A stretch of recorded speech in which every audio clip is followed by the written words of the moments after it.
Can you give it? Can you take it? Can you feel it? Playoff baseball. Baseball's postseason begins today from a cathedral of the game, historic Yankee Stadium. And the Yankees begin their quest for a return to the World Series against the underdog Minnesota Twins.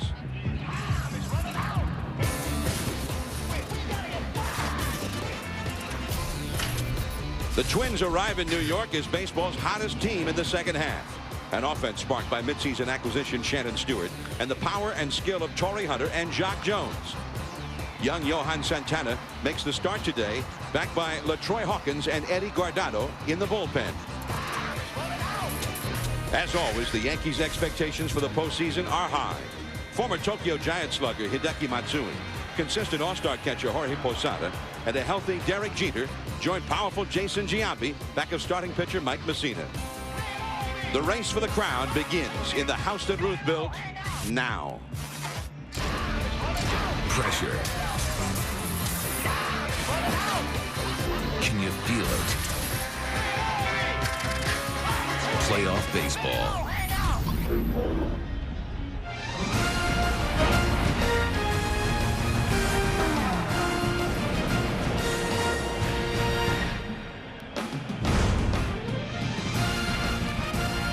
It's a beautiful autumnal day at Yankee Stadium, New York. Scattered clouds overhead as the Yankees get ready to host the Minnesota Twins in Game 1 of this best-of-5 division series. Hello, everyone. I'm John Miller, and welcome to Yankee Stadium. Today, baseball in the postseason returns to ESPN. We are honored and proud to be here to cover it as the New York Yankees, one of the great franchises in any professional sport.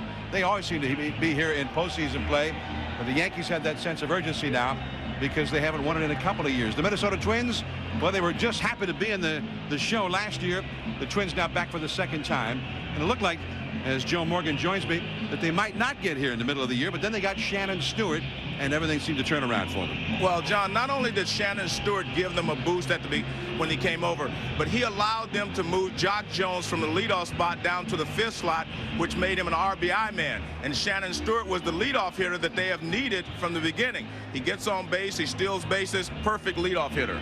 All right, now for the New York Yankees, this is a ball club that Jorge Posada had a fabulous year for, and some thought not only was he the Yankee MVP, but maybe the American League MVP. He was that good, but he's not a one-man show. No, I agree with you. I think Posada should be the MVP in the league.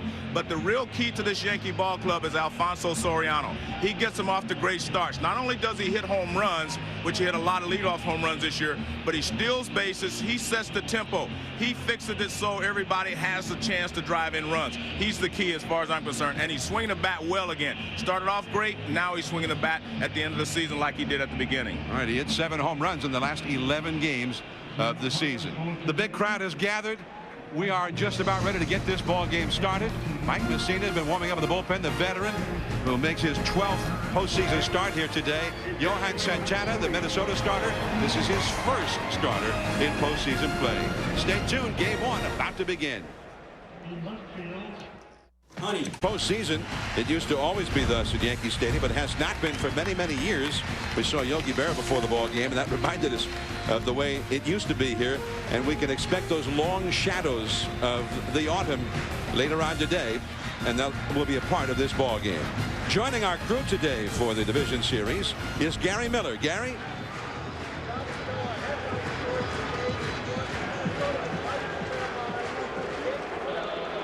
But it screams at you. It's unprecedented in postseason history that a team meets another team that they have swept not only this season but the last 2 seasons running, a 13-game winning streak against them. Look at the numbers, a 3-1 domination in runs scored almost, and even beyond that in the 13-0 of the last 2 years. It's a 10-1 margin, 31-3 in home runs, something Johan Santana, who's never pitched a postseason start, is going to have to try and overcome today in Yankee Stadium, his first appearance here, guys. All right, Gary, and Ron Gardenhire, the manager of the Twins, his second year as the manager, and here they are in the postseason. Again, they've gone to the postseason in each of the years that he has managed this ball club. The former Twins manager, has helped out Gardenhire and the current Twins ball club by scouting the Yankees during the month of September. Here is the Twins batting order now, brought to you by Bristol Myers Squibb. It will be Shannon Stewart in left field, the former Blue Jay. Luis Rivas at second. Doug Mitkevich had an excellent year with the bat at first base. Matthew LeCroy, the designated hitter. Jacques Jones in right field, hitting fifth. Torrey Hunter, 100 RBI man in center field.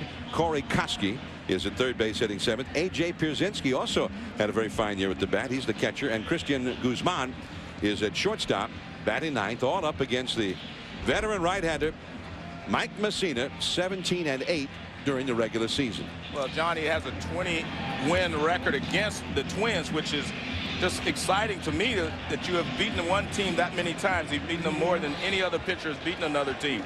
But the key with Messina, if you're the Twins and you want to attack Messina, you have to get some runners on base. He doesn't pitch as well out of the stretch as he does from the windup. So that will be the key, and that's why Shannon Stewart becomes so important for the Minnesota Twins. So here is Shannon Stewart. And we are about to begin the 2003 postseason. 8 teams still alive, all with visions of the ultimate prize, the World Series. Mike Messina to Shannon Stewart. And a called strike on the inside. Ed Montague, longtime veteran umpire, the crew chief behind home plate for this one. Stewart overall hit .307 for the year. There's Ed Montague.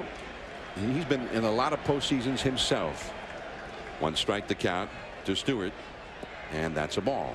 John, one of the things that Gary Miller talked about was the fact that Messina beat the Yankees beat the Twins 7 straight games this year.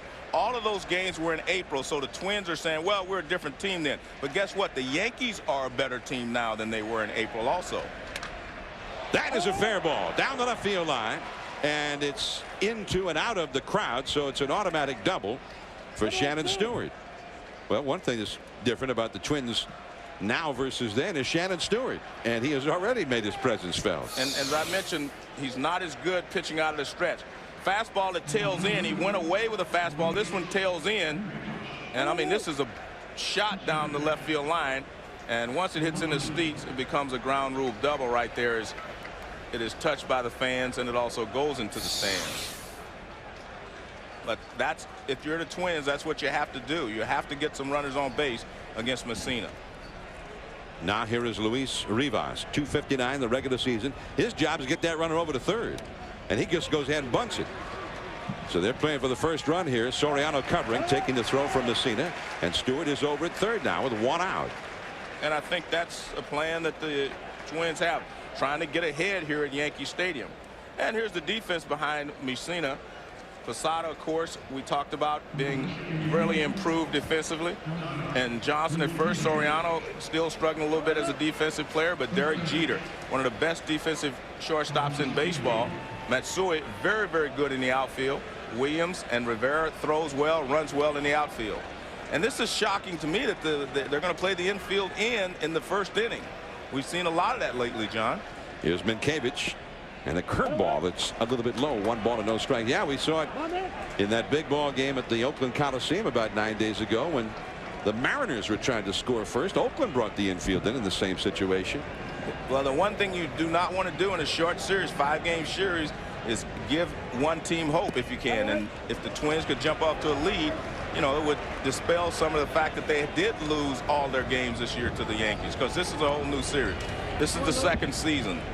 The Yankees won the first. The Twins are trying to win the second. Johan Santana, who wouldn't mind going to the mound with a bit of an advantage, as Minkevich tries to knock in Stewart right here. Minkevich 3 for 12 lifetime against Messina. And after 2 curveballs, he floats in a changeup for a strike. Well, Messina is very well equipped to pitch out of this situation. He can strike out the hitter, which he has a chance to do now. 2 balls, 1 strike. But he also throws a good sinker and keep the ball on the infield. And there's the straight changeup. Perfect time for it. And the fastball misses off the outside. Ball 3. You've got the right-handed hitting LeCroy on deck. I mean, if he actually ends up walking Minkevich, at least the middle infield can drop back for the double play. And he's got the right-hander versus right-hander. But the problem is you do not want to put a lot of runners on base in the postseason. even though you're setting up the double play. You just do not want to have a lot of base runners out there. 3-1. And a fastball to the outside. It's full now. Minkiewicz has taken all the way. 3-2 the count. And that's the point. And that's why you saw Messina come with the fastball there. He did not want to try to throw another changeup or curve there, because he'd have to throw another one. Now you may see something off speed because he only has to make one pitch now. Right back to Messina. Minkiewicz off balance as Messina took something off that pitch, and he hit the comebacker, and Minkiewicz is unable to get it done. The most important pitch in that at bat was the 2-0 changeup. He threw him a 2-0 changeup, so now 3-1. Minkiewicz thinks he might come with another changeup. He threw a fastball. That set this changeup up. And that's a beautiful pitch. That pitch started in the strike zone and was sinking out of the strike zone. See where Posada would have caught it? Down here. But a great pitch there by Messina to temporarily get out of that jam. Now Lee Croy, and that's ball one, down and away. The infield back normal depth with 2 down as the sun pops through from behind a cloud now. And again, keep in mind as the afternoon goes along, those shadows of late September, this is the final day of September, will become significant in this game. Right to the shortstop, Jeter. And the Twins are unable to get that lead. Great job by Messina to pitch his way out of that jam. Now Soriano, Johnson, and Jeter coming up for the Yankees against Santana. Tonight. Twins nothing. Yankees coming up. There's Joe Torre, Yankee manager, back in the postseason again. They've been in the postseason every year that he has managed the Yankees. Don Zimmer alongside on the right, and Mel Stottlemyre, the pitching coach, to the left. Now the Yankees batting order brought to you by Bristol Myers Squibb. It'll be Soriano at second, then Nick Johnson at first, Jeter at short, Jason Giambi the DH, Jorge Posada the catcher, Bernie Williams in center, Hideki Matsui left field, Aaron Boone, the former Red, at third base, and Juan Rivera in right field batting ninth against the 24-year-old lefty Johan Santana. 12-3 overall, and one of the hottest pitchers in the league down the stretch. Well, he didn't go into the rotation till late in the year, but he pitched really well. But the key for him is going to be his fastball. How well he can locate his fastball and stay ahead of the Yankee hitters. If you can get ahead of them, then you can throw them off speed pitches. But if you fall behind, they make you pay. So here is Soriano. First ball swinging, one a hop to Koski. And there is one away.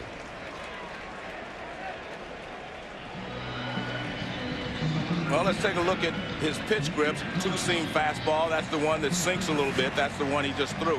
The four-seam fastball is the riding fastball. That's the one you throw the hardest. Then the slider and the circle change. The one thing about the Yankees, they test you right away. By that I mean you're put under the gun with Soriano because he can hit the ball out of the ballpark. He can steal bases. Most teams, you have to wait till the third and fourth hitter before they give you the test as a starting pitcher. But the Yankees test you right away. Fastball misses, 1 ball, no strikes. Soriano, very aggressive. Not unusual to see him swing at that first pitch. This guy's another story, though. Johnson very patient up there, a very discerning eye as he fouls one straight back. 1 ball, 1 strike, hitting .284 during the season, but with an on-base average of .422. But what I like about Nick Johnson, John, is he doesn't go up there looking for a walk. He goes up to get a pitch that he can drive, as we saw swinging at the first strike he saw there. But he's very patient in that he doesn't swing at a lot of bad pitches, but he does go up there trying to get a base hit. He's not standing there trying to get a walk. 14 homers, 19 doubles. He spent a great deal of time on the disabled list. He ended up playing in 96 games, but was so successful that finally, with about a month remaining in the season, Torre made it permanent that he play or hit in the second spot against all pitching. On the move is Stewart, and he gets there. You run out of room in a hurry in that left field area when you go toward the foul line. The stands come out real close to the line, the last 90 to 100 feet down the line. Well, it was a good fastball. As I said, with Santana, the key is going to be the fastball. He jammed Nick Johnson, and that's a lot tougher play than it appears on television. I actually thought it was going to drop in when it was first hit because they kind of closed the gaps in the outfield. They give you the lines here at Yankee Stadium because they're so down, the lines are so short. They play they're trying to close these gaps out here, so they play off the lines. both in left and right field. Not Derek Jeter. And he's first ball swinging into the upper deck, foul. Jeter, who ended up third in the league in batting average. And he said he was proud of that because of all of the things that had happened both before the season and then that terrible injury where he separated his shoulder on opening day. He missed 36 consecutive games after that injury, and it took him a while to get his timing back at the plate. He ended up almost winning the batting title. 0-2 the count. Well, we saw a good play by Stewart in left field. This whole outfield is a very good defensive outfield. And Jock Jones, although he played left field most of the time until Shannon Stewart came, he's really adjusted to right field. So this is a very good defensive outfield anchored by Torrey Hunter. And they're second in the league in fielding percentage. But Torrey Hunter is the class of the league as far as center fielders go. He continues to win Gold Gloves. Although Mike Cameron is very, very good in Seattle. Change up high and outside. 2-2 now to Jeter with Giambi on deck. Santana was unbeaten down the stretch. He won his last 8 decisions consecutively. But this is a whole different sort of a test for him. 24 years old, the first time he has started a postseason game, and it's right here in New York. And that's a base hit for Jeter. Well, the one thing I like about Santana is he has not tried to be cute. He's had a couple of strikes on hitters, and he's just gone right after him. He went right after Jeter there, and Jeter hits it back through the middle. If you try to get cute in your first start in the postseason, a lot of times you find yourself struggling or pitching from behind. Another fastball, not a bad pitch, fastball away.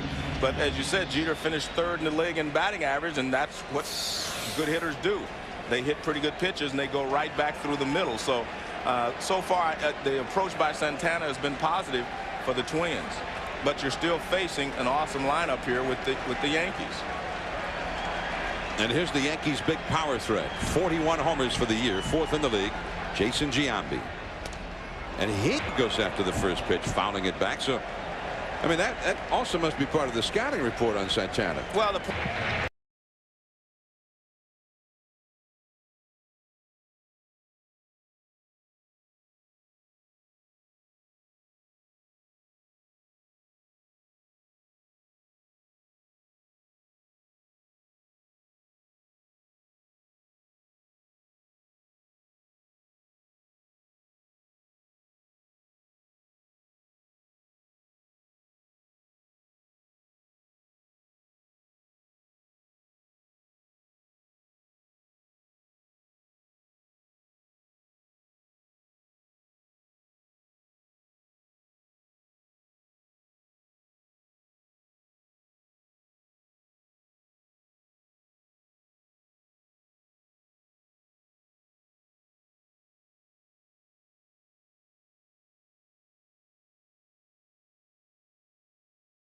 But this was a real un-Giambi-like season because he only hit .250. well, he also struck out 140 times. Led the league in strikeouts. 2-1 the count to Giambi. Chases the high fastball and fouls it back. 94-mile-an-hour gas that time that was up. But all that said, he still drove in 107 runs.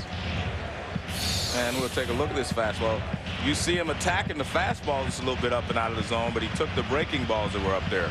And I think that's the key. They're looking hard stuff from Santana until you get 2 strikes.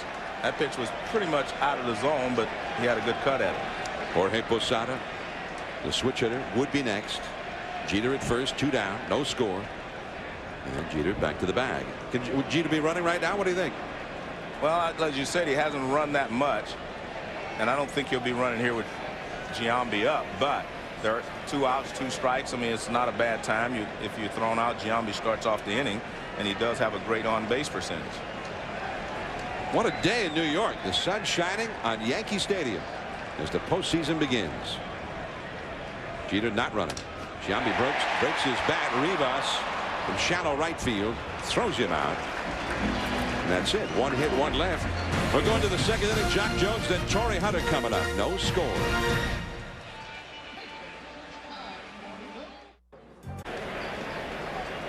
Baseball of the postseason from the house that Gehrig built. I'm changing that a little bit. I mean, Ruth was great, but maybe Gehrig doesn't get enough credit. So we already have a controversy that is flared here in the booth. There's ball one to Jock Jones. Jones hitting .304 for the year, 16 homers, 69 batted in, but he was plagued by a groin injury. As Messina with a slider in on the hands that time. Bounce foul. 1 ball, 1 strike.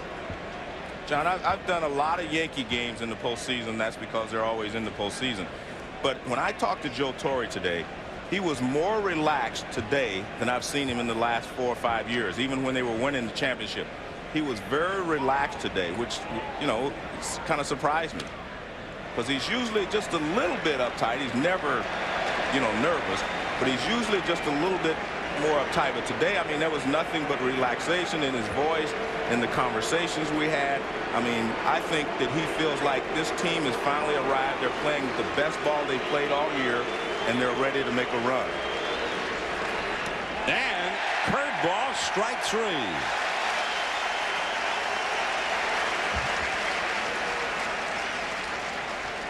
The Yankees played great at the beginning of the season, the first part of the season, and they played great at the end, and that's what's important. Well, here's the big curveball. I mean, he has 2 different types of curveball. He throws a knuckle curve and then the other curve, and this one is pretty hard. It was flatter than normal, but definitely a strike. Now Torrey Hunter, he really struggled much of the year. Fastball inside to Torrey. He ended up driving in 102 runs, 26 homers, but with only a .250 batting average. I mean, we're used to seeing him hit .290, .300. But he still got his 100 RBIs, and that's what's important for this ball club. And that one's too low. 2 balls, no strikes to Hunter. Corey Koski is on deck. No score from Yankee Stadium. Now, for years, day games, late September into October, the World Series, were the norm here. They always played in the afternoon. And the shadows were so often a big part of the story.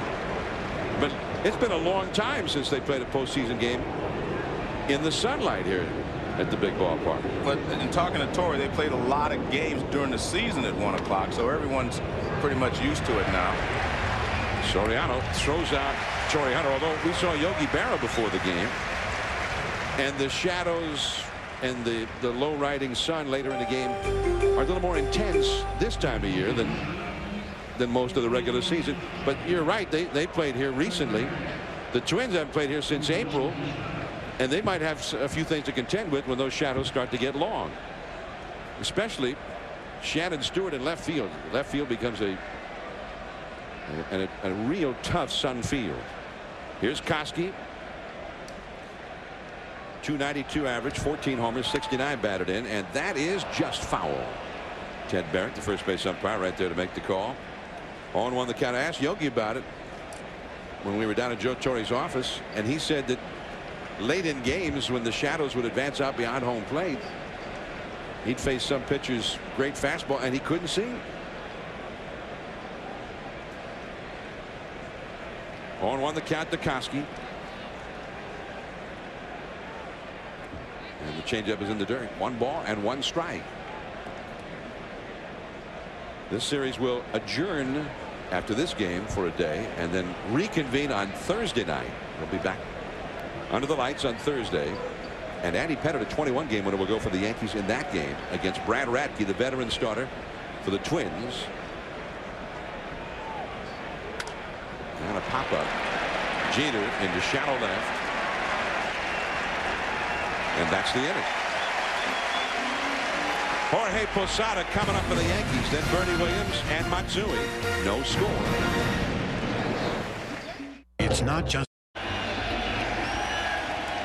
Yankee fans out in the bleachers, and they really get into it out there. They have chants, they sing songs. The big ballpark in the Bronx, we saw Reggie Jackson before the ball game. He used to call it the big ballpark in the Bronx. Reggie said that, you know, they used to call him Mr. October. He says he still does better in October even now. There's ball 1 to Jorge Posada. Reggie Jackson, Mr. October. He's commemorated out there in Monument Park. All of the great Yankees from over the years. Posada might have broken his bat on that one, and Rivas throws him out. There is one away. This is the start of the baseball postseason. There will be more division series action coming up a little bit later. At 4 o'clock Eastern, 1 Pacific on ESPN. It'll be game 1 from beautiful Pacific Bell Park in San Francisco. Barry Bonds and the Giants up against the Florida Marlins.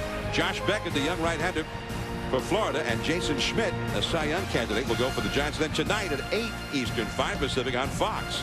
The Cubs and the Braves, Kerry Wood up against the 21-game winner Russ Ortiz at Turner Field, Atlanta. I mean, there's some real great matchups in this first round of the postseason. And Bernie Williams takes ball 1. I think Bernie's going to be a key for the Yankees during this run if they're able to advance, because you're used to having a switch hitter hit 4th in this lineup, and he has been the stabilizing guy over the years for this ball club. Kind of an unsung hero, but he was always the guy right in the middle of all the rallies. He was the guy that extended the rallies. He never ended a rally. He was the guy that just continued things going, and being a switch hitter, it made him even more valuable. So I think that they need him to get going, and he's not had the Bernie Williams type season since he came back from the injury. Bernie, a .308 career hitter as he takes strike 2 coming into this season, but he hit only .263 this year. Well, the injury, in the post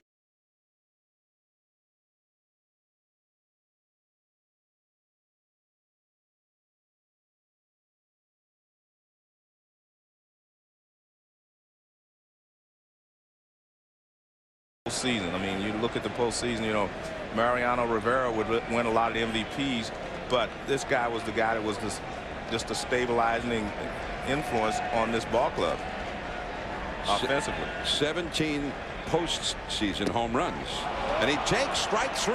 Santana got a fastball by him at the knees, and Bernie has a few words with Ed Montague.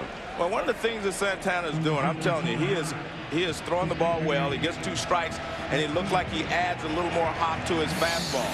This fastball really kind of jumps on Bernie. See, that ball jumped on him, and it was definitely above the knees. I mean, you can see right there, even when the catcher caught it, it was above the knees. But the ball kind of jumped on him, because I saw it, without looking at the replay, and it just seemed like that ball had a second stage to it. And I think that's what he's doing when he gets 2 strikes on the hitters. And that's a strike to Matsui. See, he's throwing the ball well, but when he gets 2 strikes, it seems like that ball's got a little extra hop on it. Matsui hit .287 this year, 16 homers, 42 doubles, 106 RBIs, and in his first postseason at bat in Major League Baseball, he gets a base hit. But he's been there before in the playoffs. The former great star of the Yomiuri Tokyo Giants. Well, what you see here is that Matsui stays right there. Ball's inside. He just hits it right back through the middle. And that swing there tells you why he doesn't hit a lot of home runs. Not a big swing. A nice compact swing that produces runs. I mean, he drives in runs. He does everything that Joe Studios on baseball.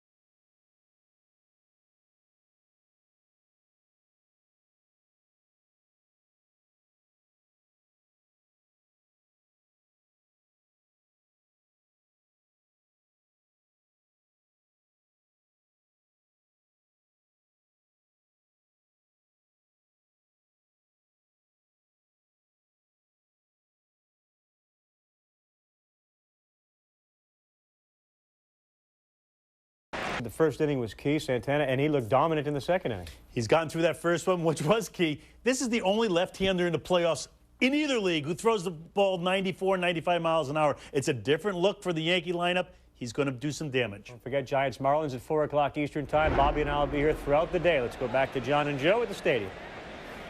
Okay, guys, and here's A.J. Pierzynski. He shows bunt to Messina before pulling off, and the pitch is a called strike on the outside.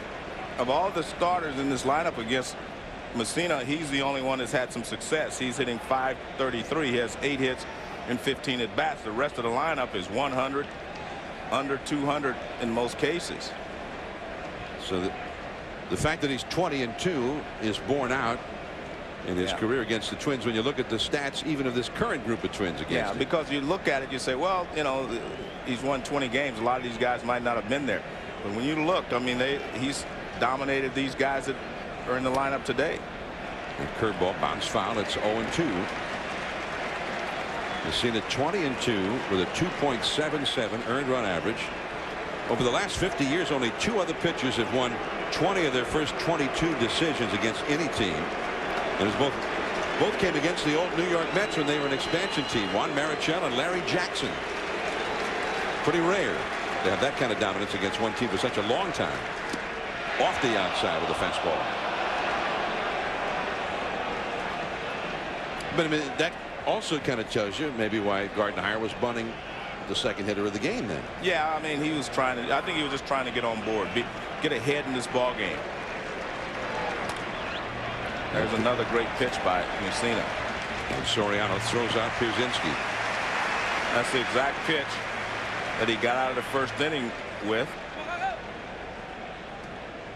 The changeup that goes down and away. Watch the movement on this pitch.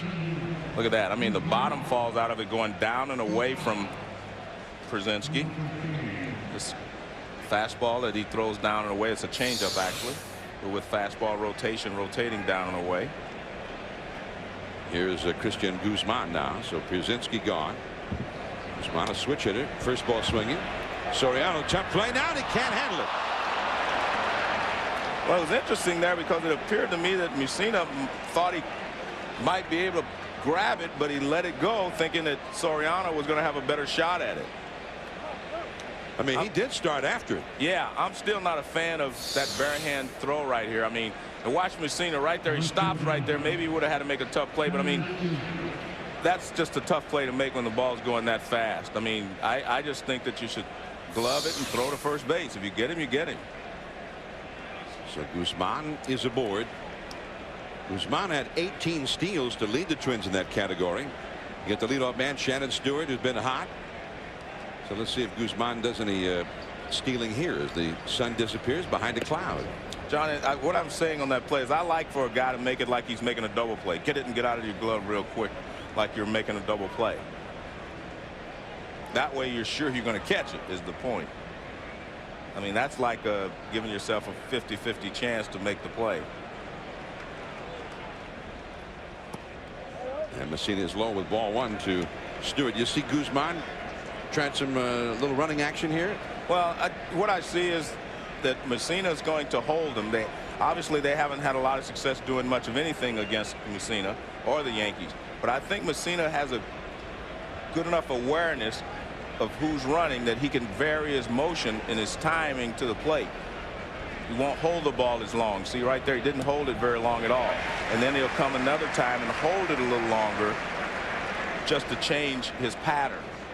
Well, you know, Messina's always been one of the toughest right-handers in the league against whom to steal a base. This year, more than a half who attempted to steal with Messina on the mound got thrown out. Well, he has a quick move to first base for one thing, but he varies his delivery time to the plate.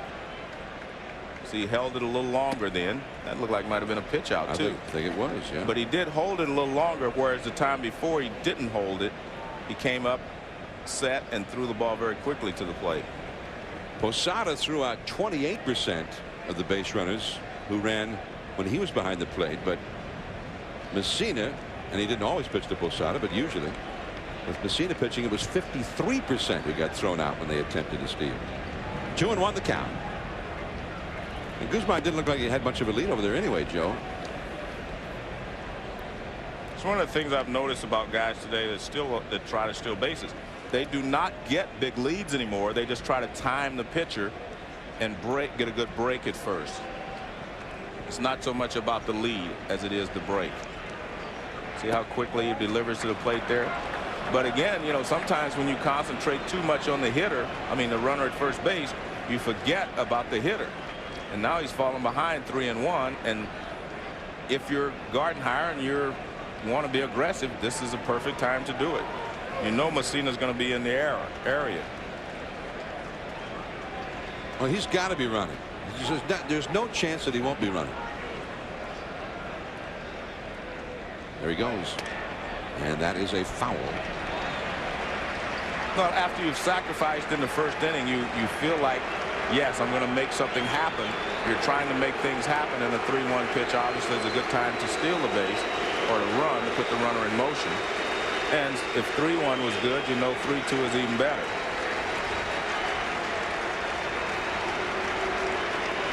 Well, they started this back in '78 when Ron Guidry started striking out everybody. 2 strikes. They get into it at Yankee Stadium, and here they also add the Moose chant. There goes Guzman. And that's a base hit to left for Stewart. And he's going to be tested. Matsui throws. He is safe.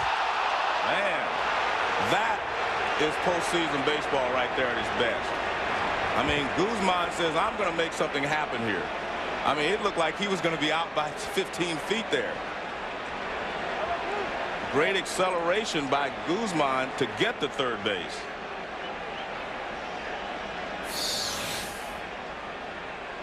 Guzman was running. Remember, there he goes. He's running. Now watch when Matsui gets this ball. I mean, he's about at shortstop. He looks up. I think he surprised him. He comes up. He throws a strike, though. But just the speed of Guzman allows him to get in under the tag. Well, at least that's what the umpire said. Well, you know, he might have missed the tag. That's into center field. Bernie Williams in very shallow center. And here comes Guzman. The throw is poor, and he scores. You know, this reminds me of the 5th game last year against the Oakland A's. Guzman was the guy that just put on a show. He said, I'm going to run until they tag me out. I mean, that is a Guzman run right there. Great job of base running and just showing speed. The Twins have stolen a run courtesy of Guzman, and Luis Rivas with a little bloop into shallow center really didn't get it done, and yet he got it done. Well, speed helps you, of course, and this ball is pretty shallow. Bernie comes in, gets rid of it quickly, throws a little bit offline towards first base, but I'm not sure he would have gotten Guzman anyway. Minkiewicz back to Messina, who throws him out, but the Twins have eked out a run here on behalf of Santana. 1-0 Minnesota after 2.5. The Yankees have fallen behind in this one. 1-0 Minnesota. Juan Guzman, or rather Christian Guzman. I beg your pardon. Christian Guzman just took off and wouldn't stop, and it turned it into a run. Well, it actually started with the chopper he hit to Soriano. Soriano was pressured because of the speed of Guzman, and then he just proceeded to go first to third on the ground ball. And that is strike 1 on the low slider from Santana. This is what postseason baseball is all about, though. No fear. I mean, Guzman shows no fear in just hustling over to third base, putting pressure on the defense. He put pressure on Soriano with the chopper, and his speed puts pressure on Matsui, and you see Boone just barely misses him, but he does miss him on his first swipe. So great job there by Guzman. And the team that shows no fear, the guy that's going to go, I'm going to take the extra base, I'm going to do what I have to do. And that's always been Guzman. You see, Boone is kind of leaning this way, and then he reaches back, and he's not able to make the tag. Jerry Davis right there to make the call, and he got it right. Yeah, see, he's not over on that side of the bag where he can reach Guzman. Guzman does a great job of sliding to the corner out there. He slid to the outside corner, and Boone missed him. So I think it shocked a lot of people when he took off for third. Well, it definitely shocked Matsui in left field, because he looked up and then he saw him go and he rushed his throw, and his throw was a little high, and that's the reason. But I actually thought that they had a clear shot at him when the ball went in the outfield, because he was only a shortstop when the ball got to Matsui. Juan Rivera, 1 ball, 2 strikes to count, not 2-2. Well, the other point, it was a good point you brought out. I mean, Guzman got on base in the first place with that slow chop in the second, which was curiously let go by Mike Messina. Looked like he might have been able to just jump off the mound and go get it. Well, I think Messina thought that Soriano was going to be playing in shallow because of the speed of Guzman and be able to make the play. And I think that you try to make that play like a double play. The bare hand play is just very difficult to make. That's like a last resort kind of thing. That one's foul. Still 2-2 to Rivera. And you see a little different approach here by Santana. in the first inning, every time he got 2 strikes on the hitter, he tried to put him away with the fastball. And here he's mixing in some breaking balls. And I think you have to do that the second time through the order to show them a different look, because pretty soon they're just going to sit dead red, and 1 or 2 of them are going to be able to hurt you. So I think he's doing a good job here of changing his pattern here in the 3rd inning a little bit. Andy Pettitte looking on. He'll be the game 2 starter for the Yankees as that ball is driven foul by Rivera. Leadoff man Alfonso Soriano on deck. Nick Johnson to follow him. Thursday night, game 2 here with Soriano. And it will be Pettitte, 21-8 during the regular season, up against Brad Radke, who, like Santana, had an outstanding second half of the year. It was Radke who beat Oakland last year in game 5 of the division series in Oakland. And that slider was in the dirt. 3 balls and 2 strikes. Well, this is what he didn't want to do in the first inning, try to get cute, put hitters away, and struggle in the first inning. He went right after everyone with the hard stuff, fastballs, and he was able to get through the first couple of innings. So now he's changing his pattern a little bit. See, in the first inning, he wouldn't have thrown a 2-2 fastball, breaking ball, because he didn't want to go 3-2. But now he has a 1-run lead. He has some margin for error. He was trying to use one of his other pitches there instead of just going after him with the fastball. Well, he finally goes after him. Nice pickup by Guzman in the dirt, and also a nice pickup by Minkiewicz. 1 away. Well, we've seen Guzman perform spectacularly in the postseason last year. I mean, this guy can play. I'm a real fan of Guzman's. Now watch, this is what I like about the new shortstop. They slide into it, stop their momentum, and turn and fire. I didn't think it was that tough a play at first base, but a nice play anyway by Minkiewicz to save him. See, he stops his momentum, gets up, and throws to first base. See, a lot of times you see guys running, then they have to try to whirl and throw, and they can't get enough on the throw. Well, he stopped his momentum, got up, and threw it to first base. Nice play. And that's a strike to Soriano. Soriano grounded out to third his first time. Guzman originally was in the Yankees organization, and he was part of the deal going to Minnesota when the Yankees acquired Chuck Knobloch from the Twins. They also sent Eric Milton, the left-handed starting pitcher, over to Minnesota in that deal. There are a lot of guys, when the postseason comes, they like to be on center stage, and he's one of them. Another guy I've always thought felt that way was Kenny Lofton. You have to want to be center stage to perform in the playoffs. You have to want to be the guy. And, you know, a lot of guys do not want to be center stage. They want to do what they did during the regular season. But to win in the playoffs, you have to step it up. You have to play a little better in the postseason than you did in the regular season. You have to have more intensity. You have to want to be the guy batting in all situations. You have to be the guy wanting the ball hit to you. But you have to be, you know, have that attitude. And, of course, the Yankees have a lot of guys like that, which is evidenced by the fact they won 5 world championships at one time. But when you're facing the Yankees, you have to be the guy that steps up. And I really like Guzman. I mean, I saw him do it last year against Oakland, and he's trying to take over this year against the Yankees. 1-0, the Twins out front, courtesy of Guzman. And he changed up on him and struck him out. And that's the point. He's going to other pitches now. He got through the first with his fastball. Now he says, hey, I can use my other pitches. And you see Soriano looking fastball here, because that's what he saw in the first inning. He's looking fastball. What does he do? Change up on him way out in front. Look at that. I mean, he's way out in front. And that's going to stick in a lot of the Yankee hitters' minds, how he's changing now that he's gone into the third inning. Here's Nick Johnson. Slider in the dirt for ball 1. Johnson hit a fly ball to left his first time. Twins lead 1-0. The wind, this late September breeze blowing out to left field, which will often mean that it will hit everything out there in left field and come back in and help a pitcher. It's not necessarily good news at Yankee Stadium for a hitter when they see the wind blowing out to left field like that.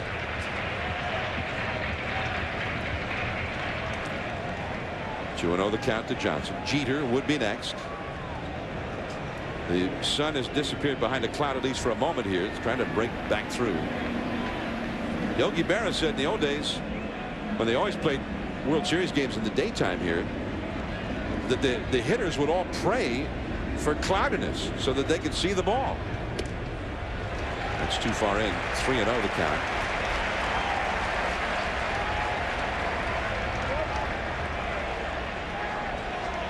Nick Johnson, the nephew of Philadelphia Phillies manager Larry Bowa. And that is a little bit low.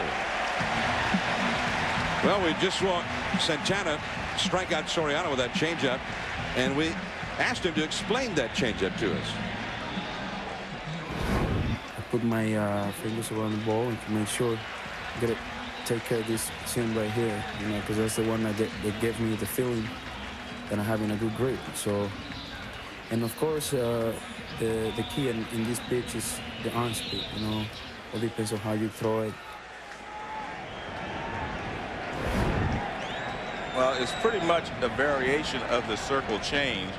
And as he was saying there, it's the most important part of a changeup is the arm speed. It gives the hitter the impression that it's a fastball when it's actually a changeup. This is Jeter. Johnson at first. And suddenly Santana has lost the strike zone. Well, John, I think what he did, he threw Nick Johnson 2 sliders. And he fell behind 2-0, and then he tried to make a pitch inside 3-0, and now he walks him. The one thing he can't do is fall in love with the breaking balls. We've seen him throw some things this inning that he's been successful with, but you can't fall in love with it. His best pitch is still going to be his power fastball, moving it in and out.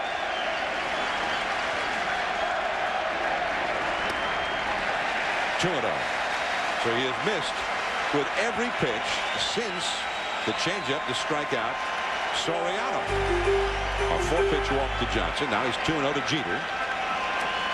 Jeter hit a single his first time. Jeter with a quick look at Willie Randolph, the third base coach. Now he stands back in as the crowd tries to help the Yankees along here.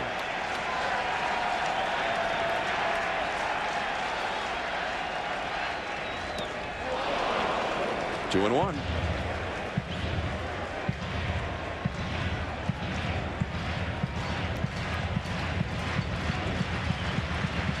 Jeter went into the final day of the year with a chance to win the batting title. He played Bill Miller of the Red Sox, who was leading the league, and won the batting championship.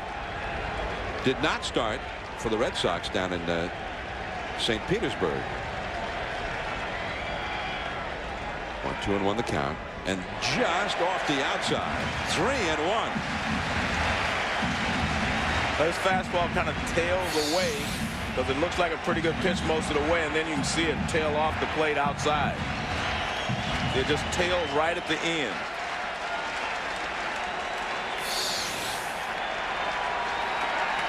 Three and one the count.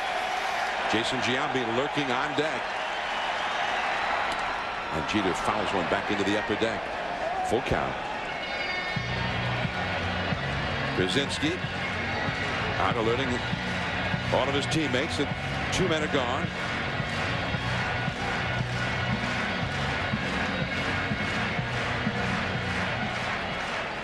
And there's Giambi, the Yankees' leading home run hitter.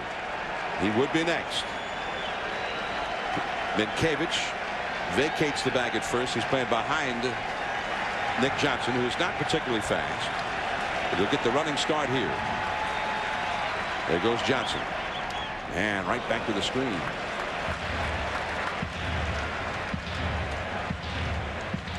He's getting the ball up to Jeter. I mean, he's thrown 3 fastballs that were up. Jeter's having a pretty good cut at him. It's not one of those 2-strike swings. He's having a real good swing at that high fastball. High stress inning here for Santana. This is his 24th pitch of the inning. Johnson runs from first, and he threw him a slider and walks him.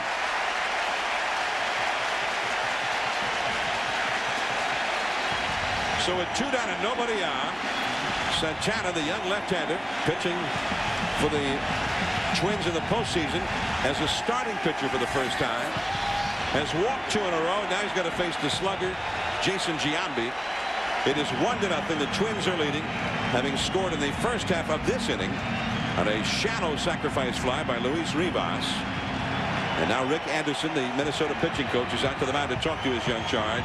Well, I know he's out there telling him, don't forget how you got through the first couple of innings. I mean, all of a sudden you're throwing a 3-2 slider with Jason Giambi on deck. I mean, you were getting guys out with your good fastball the first couple of innings.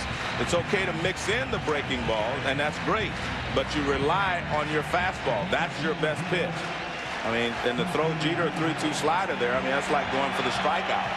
And that's okay if you got a runner at third and less than 2 outs. But in that position, you want Jeter to put the ball in play. And you saw that pitch count. 49 pitches thrown by Santana already. They limit him usually to around 100, 105 pitches or so in a game. So here is Giambi. Johnson at second. Jeter at first. 2 down. Came right after him with the high fastball, and Giambi fouls it back into the upper deck. Well, the one thing that you always know that when you're playing the Yankees, they're never going to let you have an easy road. You're going to have to battle all the time. If they're making outs on 1, 2, 3 pitches, pretty soon you're going to see it take 4 or 5 pitches. They're going to adjust to whatever you're doing out there. They will make you work. Yanks with the runner at second for the first time in the game. Oh, man, up and in. He really jammed him. And the count is 0-2. And I'm watching Giambi, and he's looked a little bit out of character, too, because he's swinging at that high fastball up and in, and that's the pitch that bothers him most. It's hard for him to handle this pitch up and in, but I've seen him swing at it 3 times. And that's a tough pitch. I mean, he's usually a little more patient and make you get the ball out where he can attack it. Those are tough pitches to handle. Those are pitcher's pitches right there. 2 on, 2 out. 1-0 Minnesota. And he struck him out again, going out of the strike zone, and Giambi chased. Santana makes short work of Giambi after struggling through the rest of the inning. LeCroy coming up. 1-0 Twins. Yeah. Mike Messina back in the hill now for the Yankees. The cleanup hitter Matthew LeCroy leads off here for the Twins. 1-0 Minnesota ahead. The curveball in there for a strike. Jock Jones and Torrey Hunter will follow. LeCroy 287. He had 17 homers, but in only 345 at bats. Got lots of power. Messina drops down with that breaking ball. Popped up. Nick Johnson down the line, but not much room in foul ground down there. Out of play. 0-2 the count. This being a Tuesday, they either get dressed real well to come to Yankee Stadium, Joe, or maybe some guys are taking a long lunch today. 0-2 the count to LeCroy. And a fastball off the outside. 1 ball and 2 strikes. Well, this is news. The anchor man, Dan Rather of CBS, here looking on today. That must have been the pass that you left. No, that's George. That's the owner's passes. 1-2 the count to LeCroy. Reach. Is that your final answer? And the Donald. That's pretty impressive passes you had today, Joe. All your buddies are here. 1-2 the count. And 2-2 now.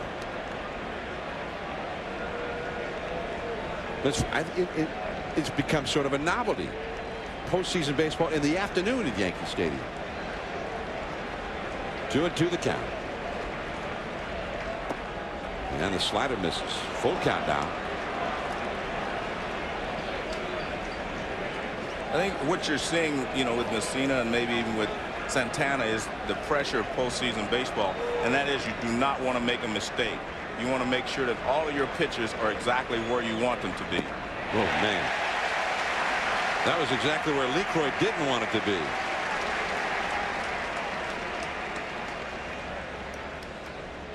Now, when you're in a short 5-game series, one mistake can make a difference. And you can see the ball just disappears there. I mean, this looks like a sinker. It's not really a curveball, but it acted like a curveball. Maybe it was a split because the ball just goes almost straight down. Well, that's a good point, because for the first time this year, Messina started throwing a split. Yeah, because I didn't remember him throwing one in the games I'd done before. All of a sudden, he just threw one day. Off the glove of Soriano. And Jack Jones, who runs well, will hold on at first as Soriano had to chase that one down. That ball hit the infield, and it really took a quick hop through the infield. I mean, it was like picking up speed. Even though it was a big bouncer, it seemed to pick up speed. Watch this. I mean, it hits right there in front of the plate, and look at that second hop. That ball just shoots toward the outfield. Soriano not able to get there. So Jones gets the hit. That's the 4th hit for the Twins. And here is Torrey Hunter. Now, ordinarily in years past, Jones would have been a threat to steal. And he has 13 steals this year, but he's had problems with a groin injury a couple of different times. As Torrey Hunter fouls one back and out of play. And Torrey Hunter was taking a shot to right field there. Like he was trying to hit the hole on the right if he thought it might have been a hit and run. Because now he's looking really intensely down at the third base coach. It was like, I thought that was a hit and run. I tried to slap it the other way.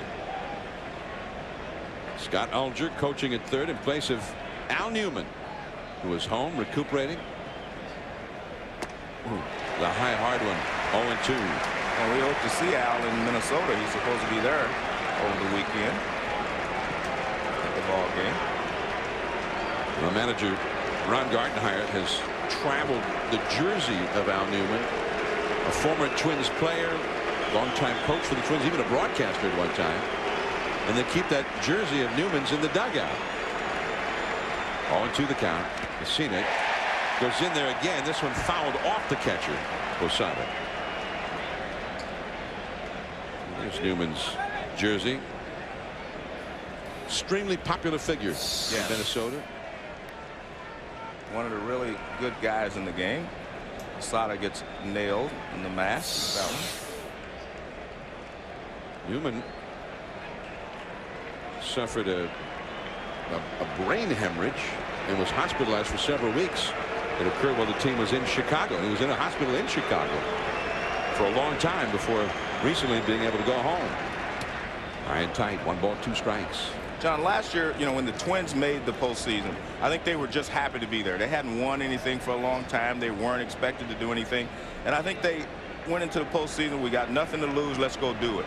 And they did a great job in the first round against Oakland. I think you see a different Minnesota team this year, a different approach. They know they belong here, and they feel like, hey, we're as good as anybody else. We can go out and win. And the great thing is that they won their division the way a champion is supposed to. They went out and won 10 straight games when it really counted.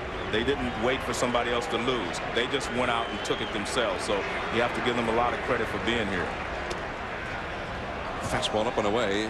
Jones was not running. 2-2 the count. And the same thing with the Yankees. The Yankees were great. At the beginning of the season, they looked like maybe the best Yankee team we'd seen in a long, long time. Then they struggled a little bit. But at the end of the season, they were playing great baseball again. And that's where you want it. You want to go into the postseason playing your best ball. And right now, they're the healthiest they've been, and they're playing as well as they played at any time during the year. And that's important. 2-2. And that might have been that splitter you're talking about. 3-2. Like I said, you're trying to make perfect pitches a lot of times. He got ahead of Hunter throwing 2 high fastballs, but since that time he's tried to put him away, and he hasn't been able to. It was 0-2 at one time. Now you're at 3-2. Now you put the runner in motion. Jones runs inside. Ball 4. I mean, they tag him, but he's not out because it was ball 4 to Torrey Hunter. Actually, good patience there by Hunter to lay off of that pitch because he had swung at a couple of high fastballs, and with the runner moving, you have a tendency to try to protect him. But you can see this ball running way inside. Posada comes up, throws a strike to second base, but to no avail. But you know the difference between last year and this year. Last year, in that first game of the division series, here they were this young ball club that had grown up together. Now they were in the postseason. And the first 4 or 5 innings of that game in Oakland maybe was the worst performance by any team that's ever been in the postseason. I mean, the Twins just completely disintegrated. And then they put it all together. They came back and they won that game from Oakland. A key victory in that series. But in game 1 this year, a much more mature looking Minnesota ball club already here, especially on the big stage here in New York. Koski the hitter. That's a foul. 0-2 the count. He's one of their RBI men. Koski 292. During the year, you see the shadows beginning to advance toward home plate. Koski popped out to short his first time. He's only had one hit in 15 career at-bats against Messina. Jones at second, Hunter at first. Both are fast runners. 1-0 Minnesota. In the dirt. And Posada with a good save to keep the double play in order, making the runners hold. 1-2.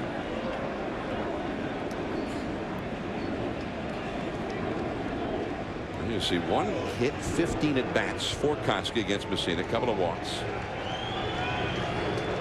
And that's not too unusual in this Minnesota club. I mean, not many of them have ever had any kind of success against Messina.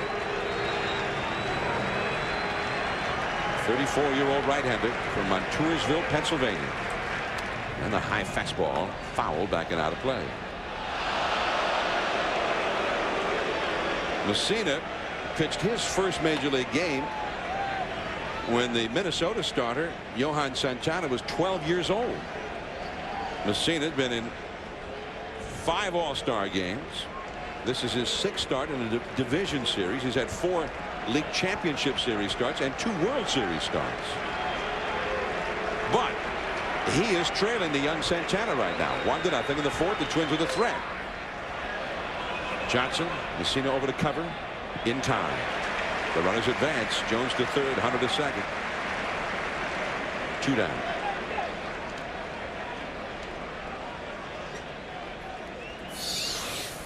Well, it's that splitter or the sinker from Messina.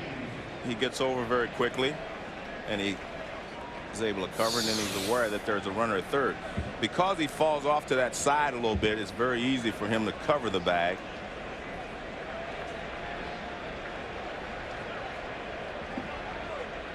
So this is a big confrontation. You pointed it out the first time when Pierzynski came up, and there's AJ. Well, they're not even going to fool around with him. And this is interesting. They're going to walk Pierzynski, the one guy who's had success in the past against Messina, but they're going to have to pitch to Guzman, who's responsible for the only run of the game up till now. Yeah, but this helps you in a couple of ways. You do not have to pitch to Pierzynski because he's hitting well. Secondly, you will not have Guzman leading off an inning where he can use his speed. He's going to have to be an RBI man now. This changes his mindset. He's going to have to be a guy to drive in the run now instead of a guy that scores the run. So in a way, you're kind of negating his speed, because if he hits a chopper someplace, they can force Pierzynski at second base.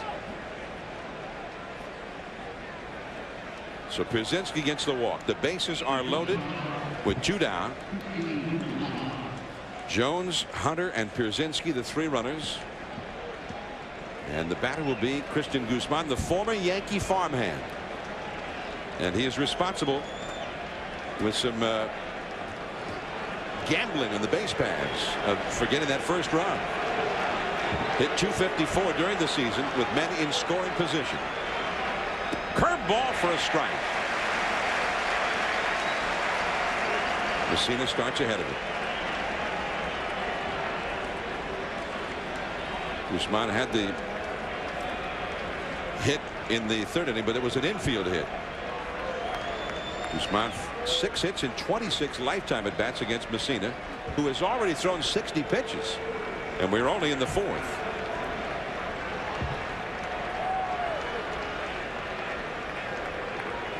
Twins in need of a clutch 2-out hit. Messina trying to prevent that. Fastball, strike 2 call. Well, this is a fastball that he tries to start off the plate inside and works its way back over the inside corner. And that's following a curveball, so he gets ahead 0-2. Yankee fans on their feet with the moose call. 3 men on, 2 men out. 0-2 the count. Fastball popped up. Aaron Boone. He has room, and that's the inning. The Twins leave them loaded. 1-0 Minnesota. Posada and Bernie Williams coming up. When you want to get something.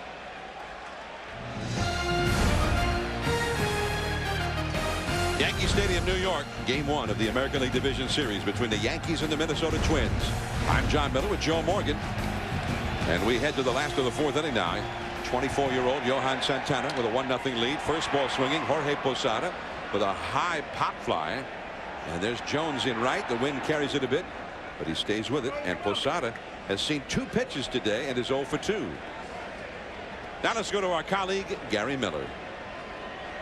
John, we talked about the total domination that Minnesota has fallen victim to for the Yankees. 13-0 the last 2 years, but Johan Santana was in the bullpen when they met in April. In fact, the previous April, he was in the minor leagues down in Edmonton working on that changeup with Bobby Cuellar. He developed it. The circle change has now made him even more devastating. One of the hardest throwing lefties among starters in the American League. All right, thanks, Gary. And here's Bernie Williams, first ball swinging, fouling one into the upper deck. And it is 0-1. Bernie struck out looking his first time. But that is another change from early this year. I mean, Shannon Stewart's with the club now. He wasn't then. And Santana's the ace starting pitcher. Right. He was a reliever then. It's definitely a different Twins look. I mean, they're playing better, first of all, but it is a different look that they're showing the Yankees. But by the same token, the Yankees are a different ball club also. They're a better ball club now. I mean, they had guys like Choate in the bullpen, Anderson, Aceveda. You know, they had other people in the bullpen that are no longer here now. So they're a different ball club, too. They have 10 different players here that didn't face the Twins in April. So it's not just the Twins are different. The Yankees are different as well. And that fastball misses 2-1. And the Yankees had a very strong finish to the year. Roger Clemens would go in Game 3 in Minnesota at the Metrodome. Jeff Weaver made this postseason roster. There was some speculation that maybe he wouldn't, but he's in the bullpen. Yeah. Right center field. Jack Jones. He broke laterally and the ball sailed over him. Bernie slipped and fell rounding first.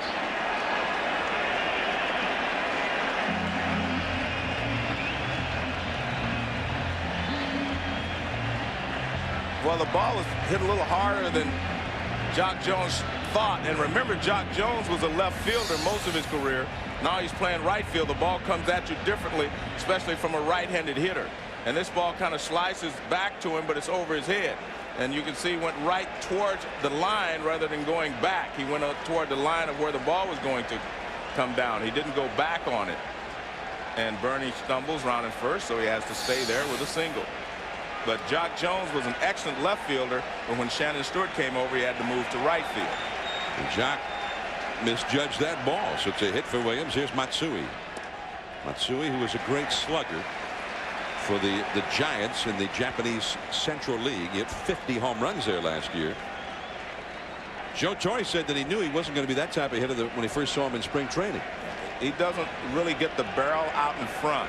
And that's why he's not going to hit a lot of home runs until he starts getting the barrel out in front. He stays back through the middle, left center, right center. This could be 2. Rivas backhands it to Guzman, 1 to first, 2 double play. And Matsui, who grounded into 25 double plays in the regular year, it's into his first of the postseason. It was all set up because Bernie failed at first, though. 1-0 Twins.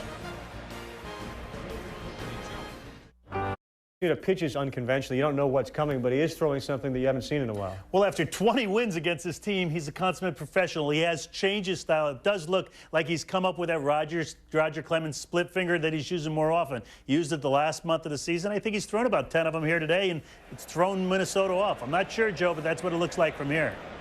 Yeah, well, I was trying to see his finger split, and I couldn't tell.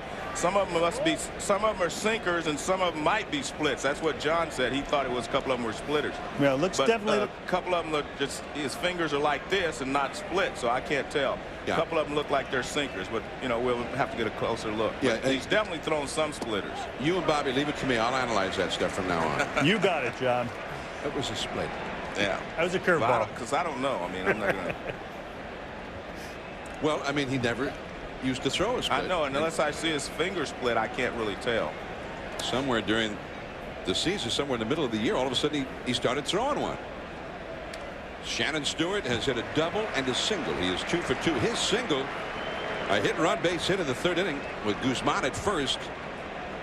He singled to left field, and Guzman just kept on running. With a huge gamble, and he made third base, even though the ball got there ahead of him, but Boone could not get the tag on him. Now there it is, Joe. There's the splitter. Okay.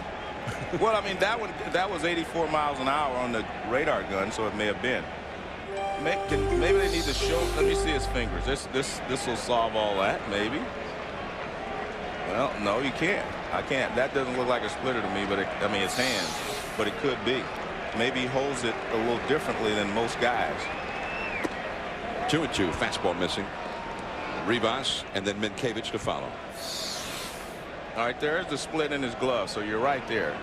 When he gets up on top, I couldn't see it, so that is a splitter if that's the pitch he's throwing. 2-2 the count to Shannon Stewart. Jammed him. Back to the screen. Still 2 balls, 2 strikes. 1 run, 4 hits for the Twins. No runs, 3 hits for the Yankees. The Twins at the top of their order here against Messina.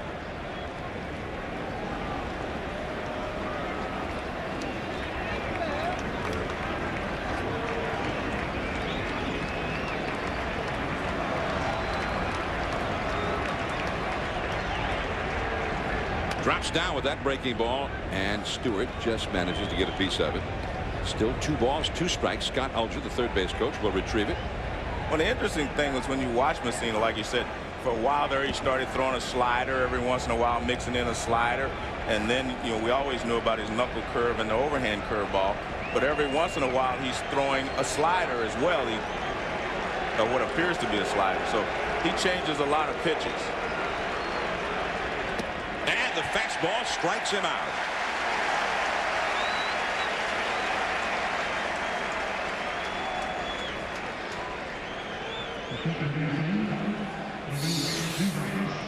This is a fastball up and away, and Stewart can't catch up with it. He pitched him very well, threw him a couple of pitches down and in, and this one is a up and away. Well, Stewart ends up succumbing, but on the 8th pitch of the battle there, Messina has now thrown 71. That's number 72, a hanging curveball. 72 pitches thrown already, and he's just with 1 out here in the 5th inning. As Rivas has had a sacrifice bunt and then a little bloop sacrifice fly for the only run of the game. That one has hit a mile, but foul. Wow. But Joe, you mentioned Messina in that slider. A few years ago when he was still with Baltimore, it just came on in the middle of a game, middle of the season, and he struck a guy out with a slider, and he got back to the dugout. His catcher with Baltimore, Chris Hoyle, said to him, "I didn't know you had that one. Where'd that one come from?" And that was the same way it came on with Posada catching this year with the Yankees with that split finger pitch. Well, and maybe, what Bobby said, maybe he learned it from Roger Clemens. The Rocket, the Rocket doing a little pitching coaching maybe, because he also was the manager here on Sunday, the Yankees final game. Luis Rivas. I think it's easier to coach than it is to manage. I don't know. He's undefeated as a manager. There's Rick Reed up in the Minnesota bullpen. One thing for sure here, the Twins have plenty of arms in the bullpen should they need to go to the bullpen early in the game. They got 3 of their starting pitchers in the bullpen. They're planning to only go with 3 starting pitchers in this series. 2-2 to Rivas. And that's the 3rd. Aaron Boone deep behind the bag. Throws him out. 2 down.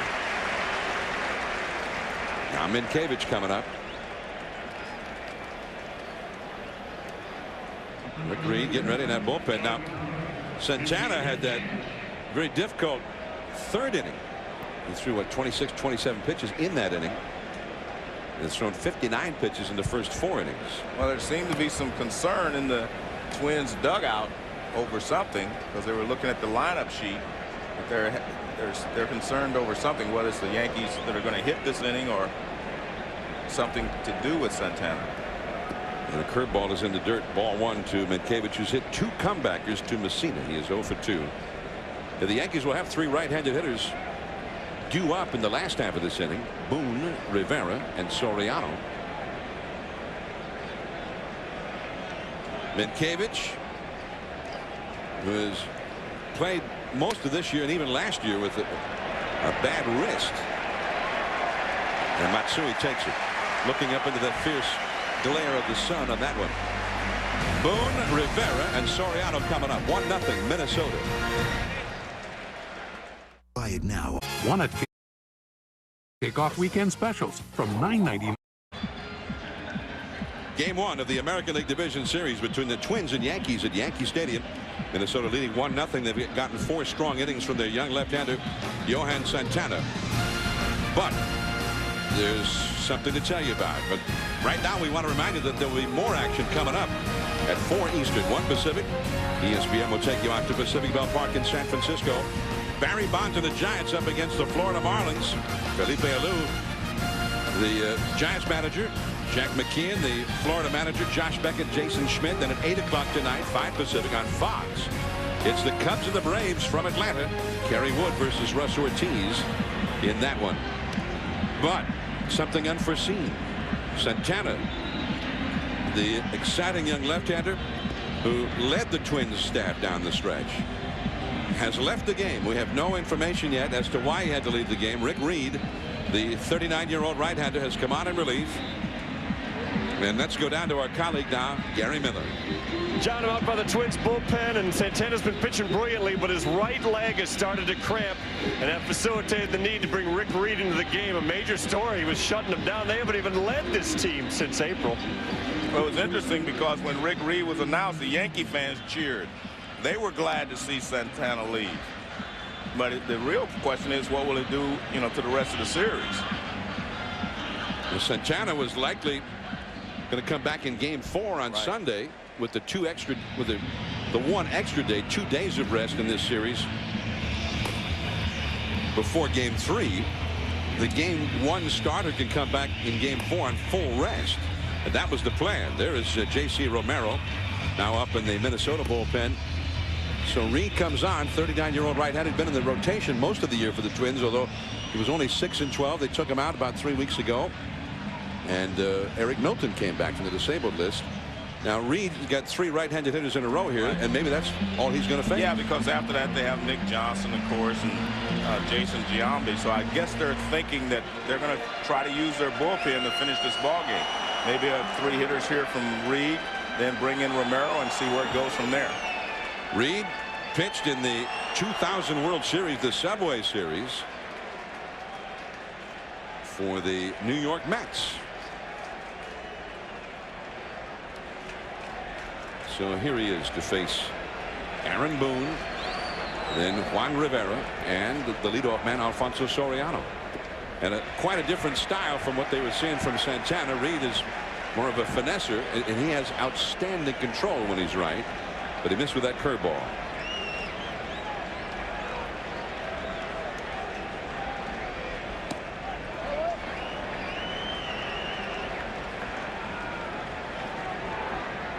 He pitched Game 4 of that World Series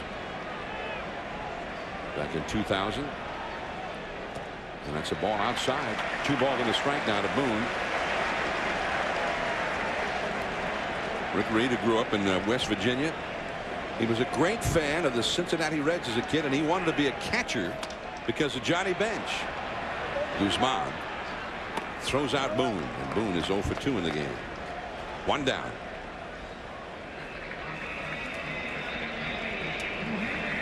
Now Juan Rivera, he was victimized on a sensational play by Guzman back in the 3rd inning. And there's been some little things that have happened in this game. The Twins getting that infield hit by Guzman on a ball that maybe Messina could have come off the mound to handle. And then Guzman taking the gamble on the base paths, and it paid off. Bernie Williams tripping and falling on what should have been a double in the 4th inning with 1 out. Then with him only at first base, Matsui, the next hitter, hit a double play ball. And a high curveball misses. And even Rivera, if his ball had ended up being a base hit, that Guzman turned into a fine play. That was leading off the 3rd inning with the top of the order coming up. That could have changed a lot of things in that inning. He ended up getting 2 men on later in the inning as it was. in the postseason, most of the time, a lot of little things will add up to a big thing. And the big thing now is that the Twins are leading, in the bottom of the 5th inning. And if you're the team that's trailing 1-0, you really do not even get concerned until you get to the 6th inning. I think that's when you start to realize we're running out of outs. Rivera fouls one back and out of play. But 2 balls and a strike. Very rarely is someone going to win a game 1-0. Although now it's not up to Santana to do that.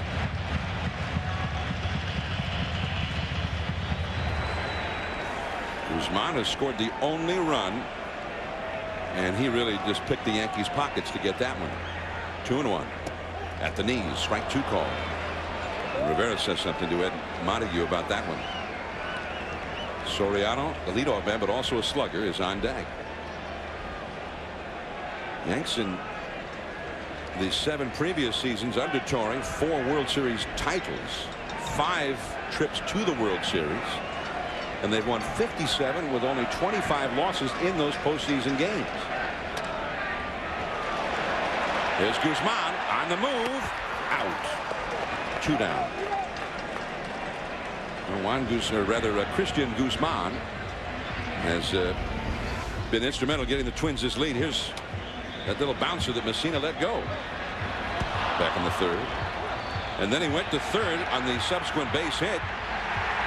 And Boone missed the tag over there. So now he was at 3rd, and Rivas hit a little pop fly into shallow center. And he beat Bernie Williams' throw.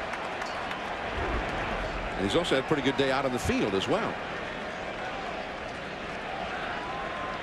Soriano has very good numbers against Reed. 4 for 12 and 2 home runs.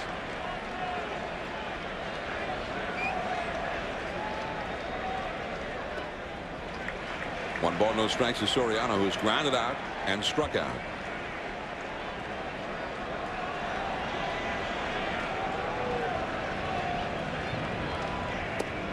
And that changeup misses.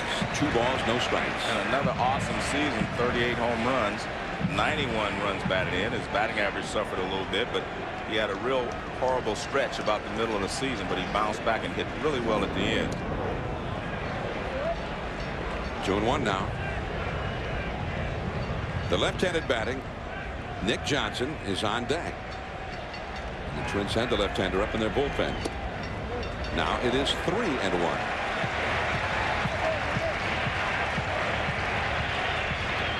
Look at that. The last couple of weeks, 9 homers in the last 14 games for Soriano. Into right center. Base hit. That's into the alleyway. And it rolls through. Soriano to second. And he will pull up there. And Joe Torre says Soriano's at his best when he hits the ball to left center, right center, because he can hit the ball out of the ballpark in any direction. And this is a 3-2 pitch that he doesn't try to pull. He just lines it into right center field. And the Yankees have the tying run at second base.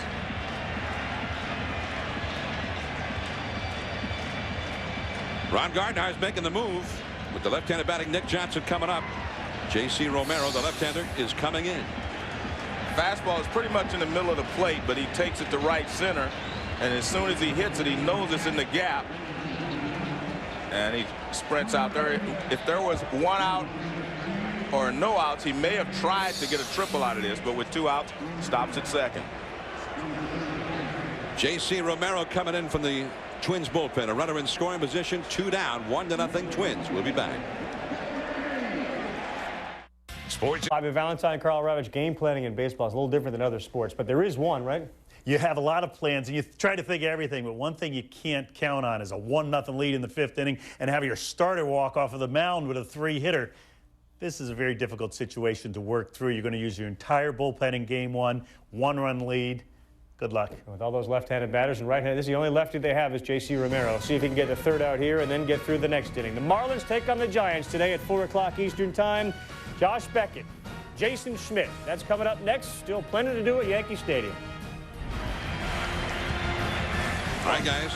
Now, ordinarily the Twins would have Romero in the bullpen, a lefty, and of course their closer Guardado, who was only used if they're ahead and it's the 9th inning. But because they're only going with 3 starters, or at least that was the plan in this series, Eric Milton and Kenny Rogers, a couple of lefty starters, are also in that bullpen right now. But the other part of it, John, they're going to have tomorrow off. So if you use the entire bullpen, it really doesn't matter because you're only playing 1 game on Thursday, then you have the next day off. So I think this really helps the Twins bullpen if they have to use it a lot. Here is Romero. The fastball in too tight to Johnson, who is flied out to left and walked. Romero, who had a tremendous year last year, not nearly as good this year.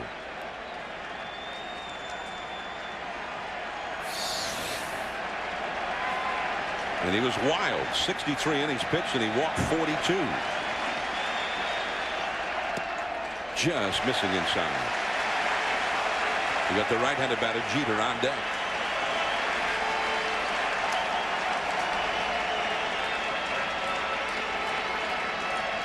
The Yankees batting order is structured so that you get the lefty Johnson, the righty Jeter, the lefty Giambi, then 2 switch hitters, and then the lefty Matsui. 3-0. Well, the one thing, if you're looking at the Yankees lineup, they're really not platooning a lot. I mean, you may be platooning Rivera in right field, but talking to Joe Torre, he said the guy can play both ways. He can play against lefties and righties, and that's not a concern. So you're really not doing a lot to this lineup when you bring in a left-hander or a right-hander. I mean, they handle both well. There goes Soriano, and he makes it.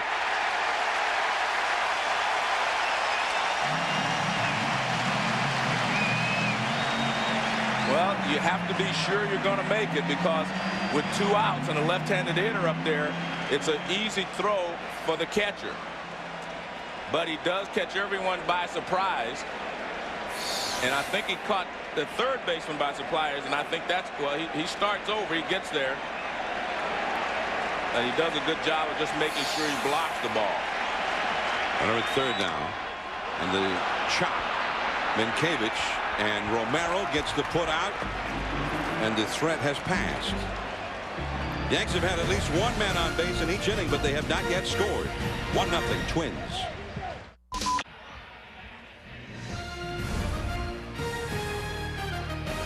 ESPN's presentation of the 2003 MLB Division Series, brought to you by Hampton Inn. We love having you here. Mike Messina has thrown 78 pitches these first 5 innings, and he is behind 1-0. As he throws a first pitch strike to the cleanup hitter Matthew LeCroy. Jock Jones and Torrey Hunter will follow for the Twins here in the 6th inning. LeCroy has grounded a short and struck out against Messina. Off the outside. 1 ball, 1 strike. The Twins with 4 hits, the Yankees with 4 hits. Each team has had other opportunities to score.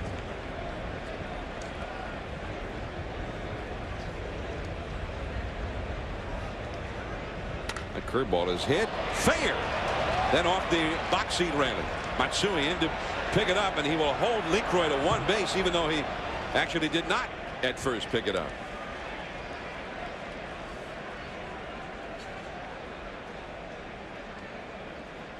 Well, LeCroy gets out in front of this as a breaking ball. I mean, he hits it hard down the left field line. It hits off the railing and bounces back off the stands and bounces back out. Matsui got to it pretty quickly, but then he didn't pick it up.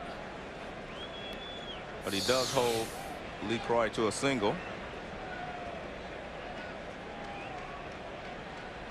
LeCroy not a real fast runner. Well, he's actually a catcher, so I guess not, right? By trade. You know, it's kind of interesting. They don't have David Ortiz was the guy that was hitting the DH spot for him last year. He had a fabulous year for the Boston Red Sox. Jock Jones hitting a foul into the upper deck off the left field line. 0-1. Jones has struck out and singled. But you know, you bring up something interesting, though. LeCroy is the Twins' second catcher. Right. And he is the only other catcher besides Pierzynski on this postseason roster. And he's in the lineup. So if Pierzynski got hurt somehow, you know, God forbid, then LeCroy would have to go in to catch, and the pitcher would have to start hitting. Fastball inside. Yeah, you lose the DH if he has to go and play position. So that's a risk that they feel they have to take. The other thing is, and we asked Ron Gardner about this, is what if you're down by a run late in the game and you need to pinch run for LeCroy? I mean, he's your other catcher. And Boone does not have room to go get that one. 1 ball and 2 strikes. But he said that they would definitely put the runner in for him and then just take their chances if that situation came about. The emergency catcher, or in this case the third catcher, is Denny Hocking, the utility player, the veteran. And the shadows continue to advance upon home plate. Yankee Stadium, postseason in the offing. And Jones strikes out. Tried to check, couldn't do it. Now let's go down to Gary Miller. John Johan Santana left with a shutout. Now he's had problems in his left leg cramping before. This was his right or push-off leg for the first time. They finally got the cramp to stop. He's day-to-day, but they do expect that he'll make his scheduled start in Game 4. All right. Well, that could be very important for the Twins. I mean, you get to Game 4. They wanted to go with the 3 starters, and he's their guy. He's been their best guy in the second half of the year. Torrey Hunter shoots one into right center. Bernie Williams can't get to it. It skips by him, and now they'll start running. LeCroy to third. Alger's waving him on. Soriano throws to third, and he throws it away. Now Hunter's heading home. Boone retrieves, safe at the plate, and the Twins have just scored twice on what should have been a base hit to center.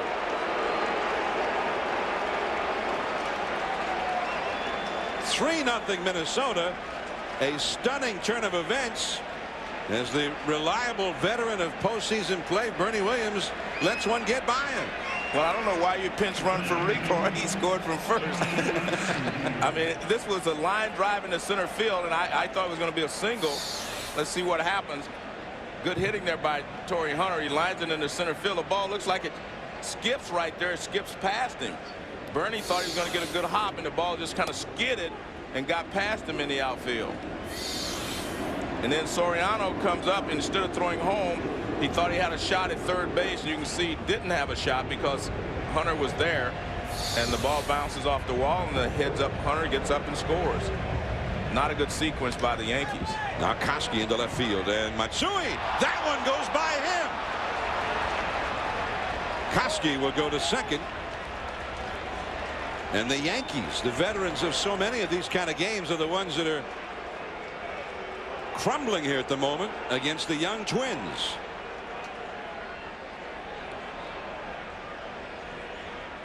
By the way, Hunter got credit for a triple and an RBI. Only error on that play was charged to Soriano. They're going the other way, which is smart by the Twins. And Matsui gets there, but he's not able to make the catch. So he gets there with the ball in the air, but he's not able to make the catch. Hits off his glove and bounces behind him for a double. So 2 runs are in. And now a runner at second, only 1 out, as Pierzynski takes a curveball too low. Pierzynski has grounded out to second, and he's been walked intentionally. Well, now this is considerably different. Yeah. From 1-0, now suddenly 3-0. Big difference. And threatening to get more on the Twins. Guzman is on deck. Koski at second. And that curve is bounced foul. I don't think you would ever, in the postseason here, beat the Yankees 1-0 in Yankee Stadium.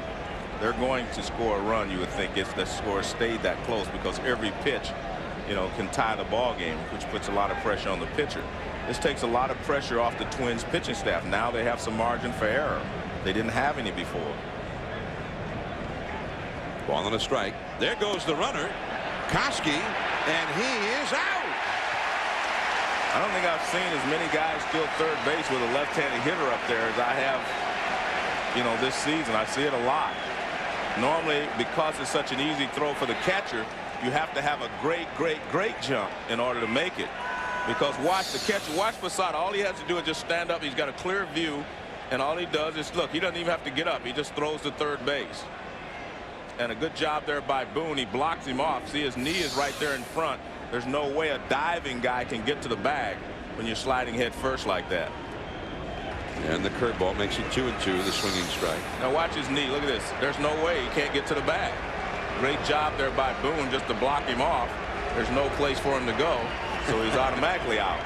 But you don't put that knee there for guys coming in spikes first. That's one of the detriments of sliding head first. Yeah, that was a good shot. He hadn't gotten to the bag yet. No, he can't get there. But that's why a lot of guys do not like to slide head first, because you can block them off with your body. But if a guy's sliding spikes first, you're a little more hesitant to do that. 2-2 the count. Well, next time, maybe Koski had to try it that way. 2-2 the count. To Pierzynski. 2 down, nobody on, but 2 runs in. And it seemed like something must have. There had to be a sign missed or something. I mean, what's he running for? Well, you got your leading hitter against Messina at the plate, and you're already in scoring position. Well, it's very similar. Even when Soriano stole third with 2 outs, that's a similar situation, unless you're going to make it easily. Nice play there by the ball dude.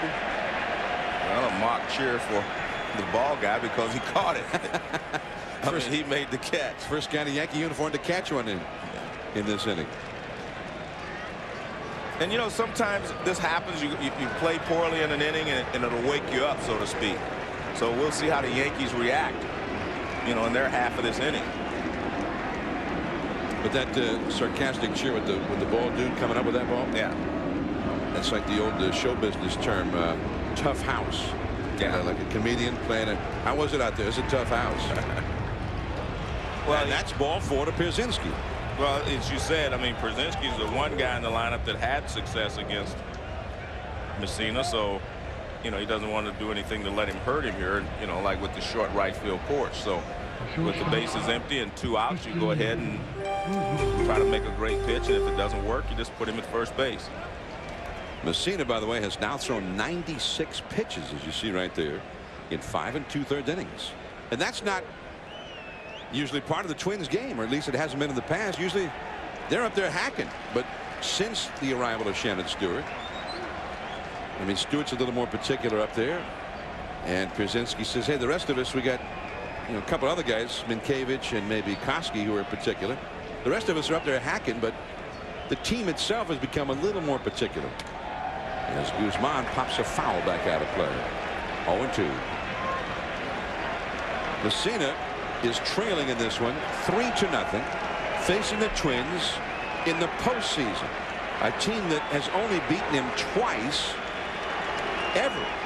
Messina 20-2 lifetime against the Twins. But he is trailing here. Well, first of all, I don't think Messina went into this game saying, well, I've dominated these guys, I can do it again. And the Twins didn't come in saying, well, he's beaten us 20 times, he can do it again. I mean, this is one day, a new day, and you play it like that from both sides. And the curveball strikes him out. 2 runs, though, for the Twins. It was a big error. And one that was an error of omission, apparently. 3-0. Jeter, Giambi, Posada coming up.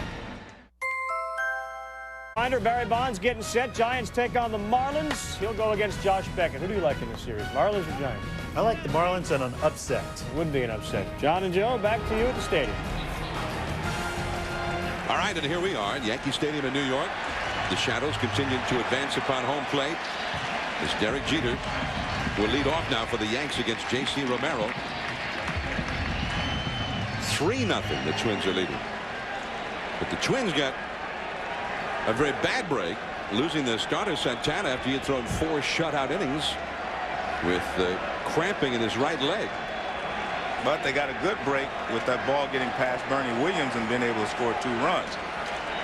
But again, I think this should be a wake-up call for the Yankees. Let's see how they respond. They have not had a leadoff man reach base today. As Jeter leads off here. Fastball from Romero misses. Jeter is single and walk. He'll be followed by Giambi and Posada. And this is truly the spot with those guys coming up for him to get on base and get something started. Derek Jeter hit .324 in the regular season. Nice ahead of the count, 2-0.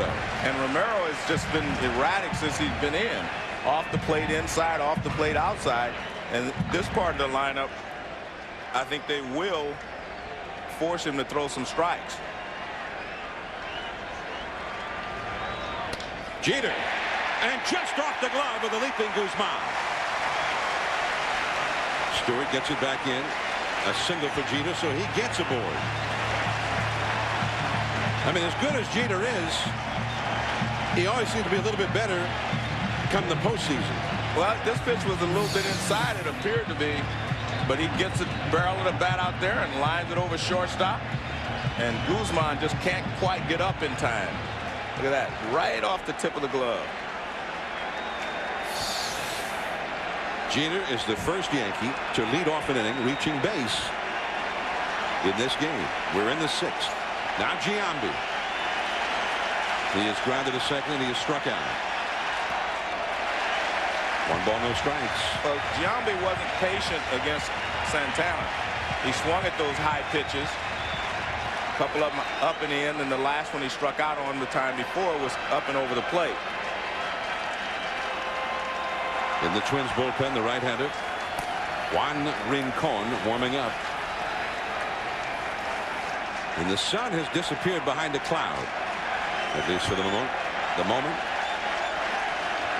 Second baseman Rivas over toward the hole. That one hit softly toward Rivas. His only plays to first. And Giambi is not a fast runner. Thrown out with Jeter moving up to second.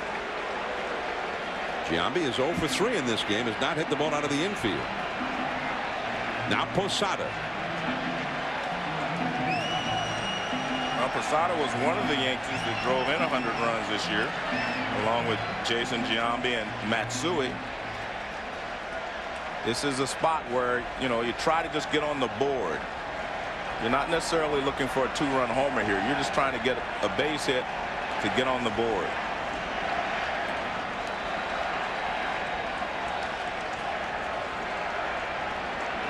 Now the catcher Pierzynski out to the mound, and he's signaled for Guzman, the shortstop, to join them at the mound.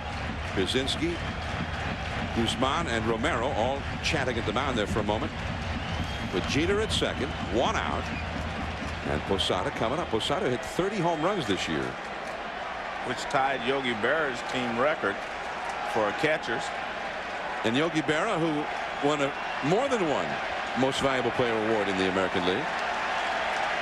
Posada might do that this year. That's a strike caught on the outside.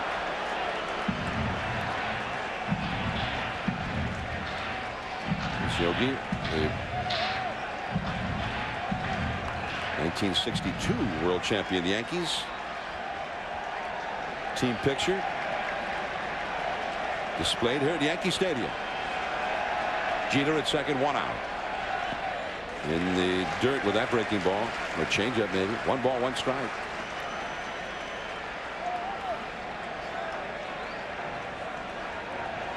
Well, the Minnesota Twins have played very well defensively in this game. The Yankees has been a different story. The Twins have pressed the action, and it's paid off. And a couple of big mistakes for the Yankees in this inning. Changeup, 1-2.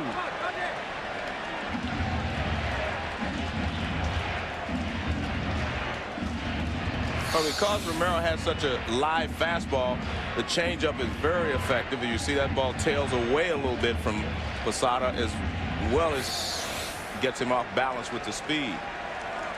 But he short arms his fastball, which makes it get there quicker, so when he throws a changeup, it works as well.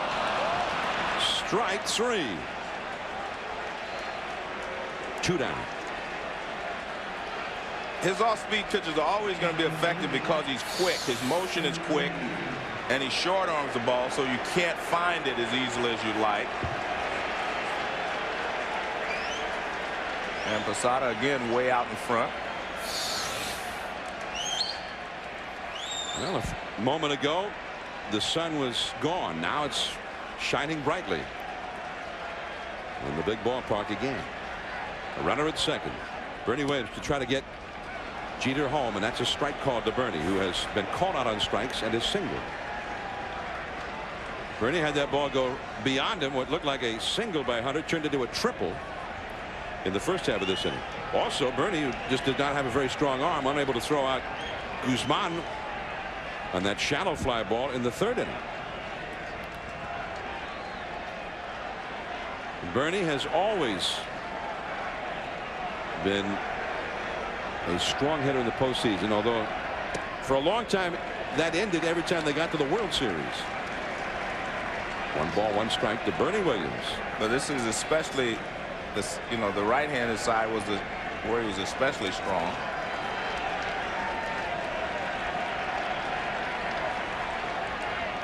Change up in the dirt. 2-1. Matsui, a left-handed hitter, is on deck.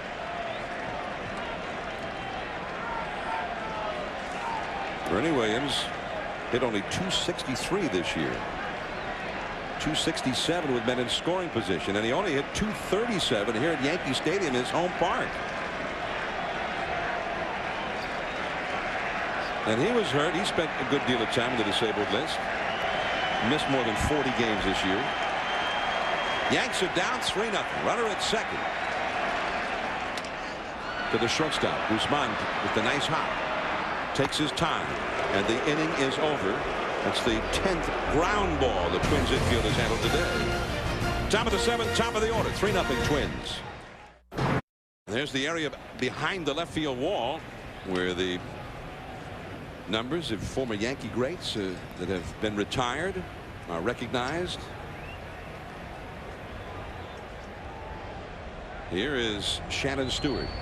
Right now, the Yankees are down 3-0.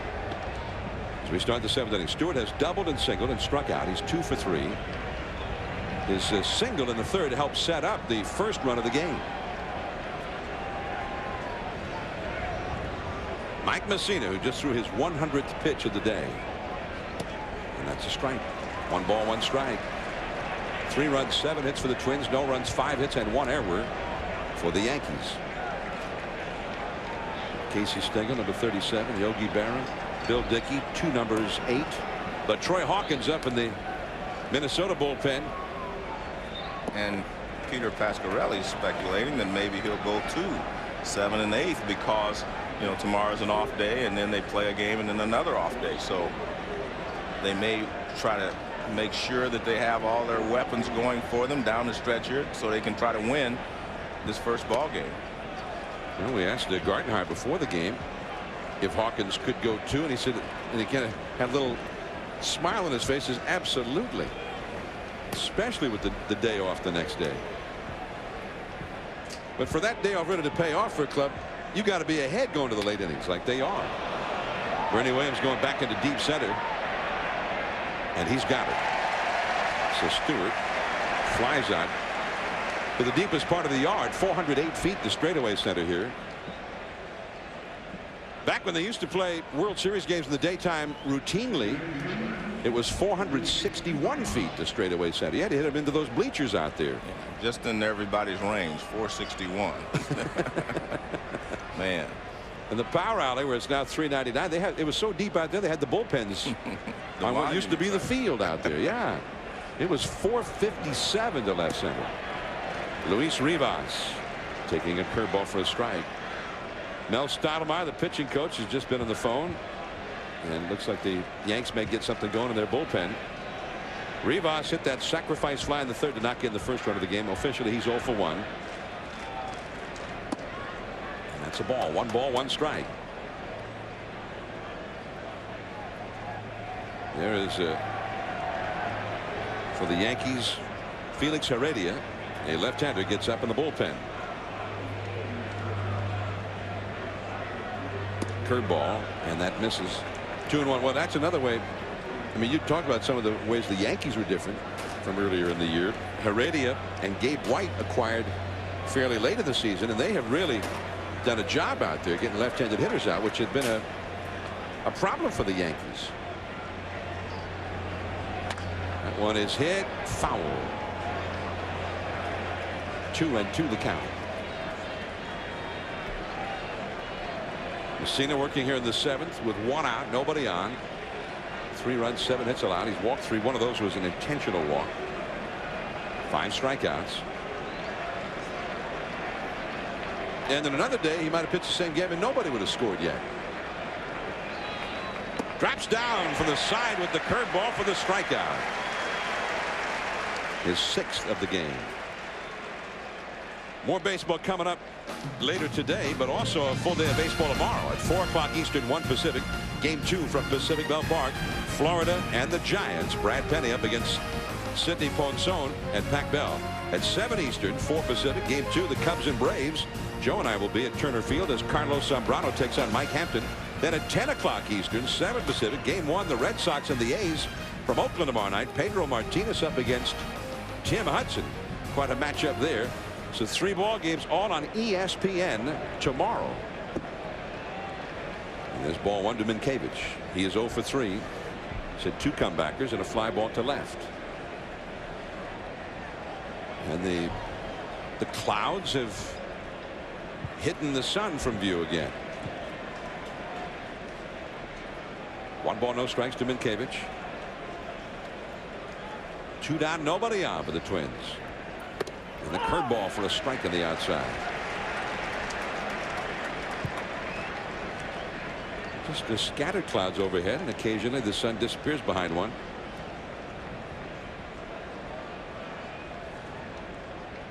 And the sun now reappears. Shadows have advanced right to home plate now. To shortstop, Jeter. And that is out number 3. So one of Messina's best innings of the game comes here in the 7th. Matsui coming up. The Yanks are down 3-0. With the PGA Tour's Chris Berman giving Mike Lowell some last-minute advice. Also getting the lineups that Lowell is not in, but he is on that postseason roster. You get the impression by looking at the Marlins the way they played, Bobby. They're playing with the house's money, huh? Look, they're having fun. They're having fun, and they have a joker right there, a little wild card with Mike Lowell sitting on the bench, ready to come off anytime with 4 bases. Now, what they do have to deal with, though, is Pac Bell, which, for those who are unfamiliar, is as good a home field advantage as any in that league. Portion of ESPN News. And the game we're watching right here, the Yankees, uncharacteristic, Bobby, to see this team make the mistakes they've made. Yeah, imploding, you know, not being aggressive on the bases, too aggressive at the plate, and not making the plays in the field. Yeah, the other thing that we've also seen now is you get to that bullpen, and they're not the traditional names. That bridge between the starter and Rivera is a little weaker than it had been in the past. And that bridge is over troubled waters right now. Right now, it certainly is. And don't forget, folks, Game 1, Marlins-Giants coming up next. Tomorrow, Game 2, Marlins-Giants. Baseball tonight will be on just before that at 3:30 Eastern Time. Bobby and I will be here all day. Let's go back to Yankee Stadium now.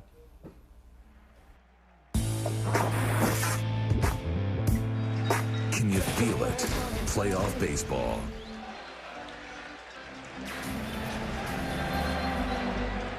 And we are at Yankee Stadium, Game 1 of this American League Division Series, and the Minnesota Twins, who would figure to be a heavy underdog in this series. They are leading Game 1 3-0 as we go to the last half of the 7th inning. Christian Guzman got them started early, and then the Yankees have had some problems on the field. Let's have a look at some of the things that have gone on. Well, they have not made all the plays that they normally make. This started the inning. Alfonso Soriano tries to barehand it. He's not able to make it. Here's a play where Bernie Williams falls down. The next guy hit into a double play. And here's the ball that was hit in front of him that scoots past him. And 1-run scored. And then Soriano throws it over the third baseman's head. And the second run scored. And then Matsui follows. They just have not made the plays. All of them weren't errors. Actually, only one error with Soriano overthrowing third.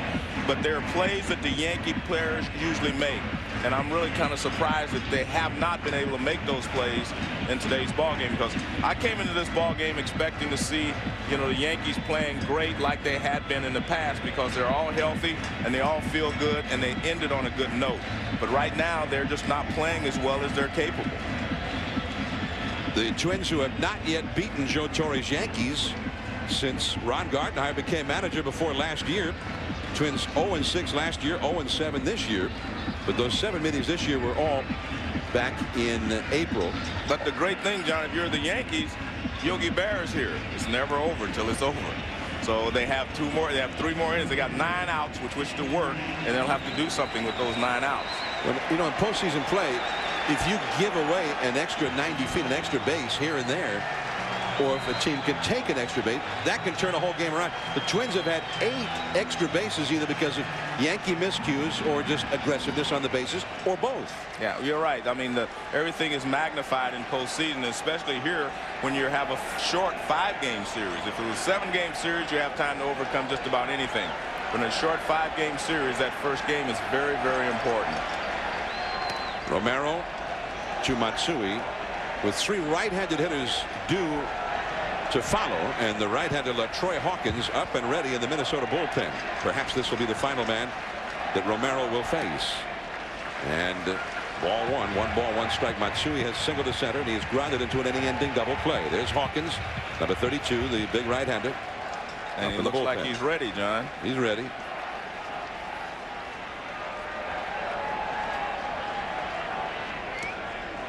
And a foul. Now that looked like Matsui was trying to plant one in the right field seats. Well, I think the one thing that Romero's ball does against left-hand hitters, it chases them. It tails in. And he was trying to open his hips and pull that ball because it was tailing in. 314 feet to the right field foul pole at Yankee Stadium. He's a Matsui fan in left field. And the slider of the dirt. 2 balls, 2 strikes. Aaron Boone on deck. Juan Rivera due up 3rd in the inning. 56,292. The official paid crowd at Yankee Stadium today. Home plate plus the hitter covered in the shadows now. Down and in. See, his ball just really runs in and chases a left-handed hitter. That type of pitch bothers left-handers probably more than just a big breaking curveball. Full count to Matsui. And Romero has walked him. Wow. Ahead by 3, and he walks it. Well, again, that ball runs in on the left-handed hitter. You've got to start a little bit more out over the plate. Well, Romero had gone an inning in the 3rd, allowing just 1 hit. And he's a little distraught as like Gardenhire is trying to pump him up a little bit right there. LaTroy Hawkins called in for the bullpen. Boone coming up 3-0. Twins will be back.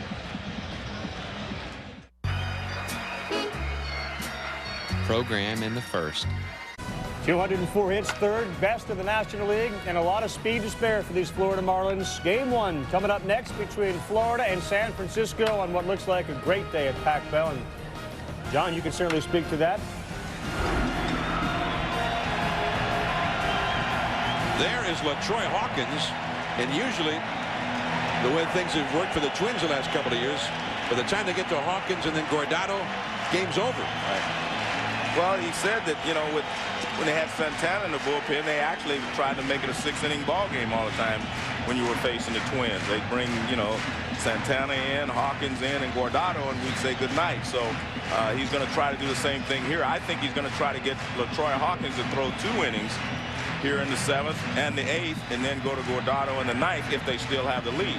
But I think that's why, if you're the Yankees, you know, you have to make something happen pretty quickly here, and you're off to a good start here in the 7th with a base on balls. Hawkins, in his last 32 appearances of the year, his earned run average was .85. So the deeper into the season they got, the better Hawkins was. He inherits a base runner. There is Matsui at first base. Boone is the hitter. Nobody out. Yanks trying to get something started at the bottom of the order. That is up the middle and through. Base hit. Matsui stops at second. Not that time for Guzman, who went into that slide, but this one shot by him. Well, I think you make the slide if you're trying to stop and throw to first base. Here, I think you have to catch the ball first. I'm not sure what happens here, but Guzman, well, it was a funny hop. I think that's why he did it. So he has an in-between hop. He didn't do it, I don't think, just because he couldn't get there. But I think it was an in-between hop, and he was trying to get down low so he could gauge the hop. See, the lower you get, the easier it is to gauge the hop. And I think that's what he was trying to do.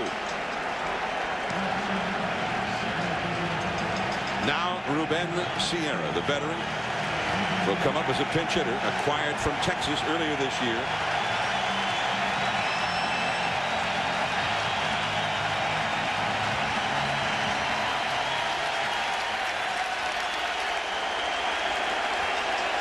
Sierra 3 hits in 6 at-bats against LaTroy Hawkins.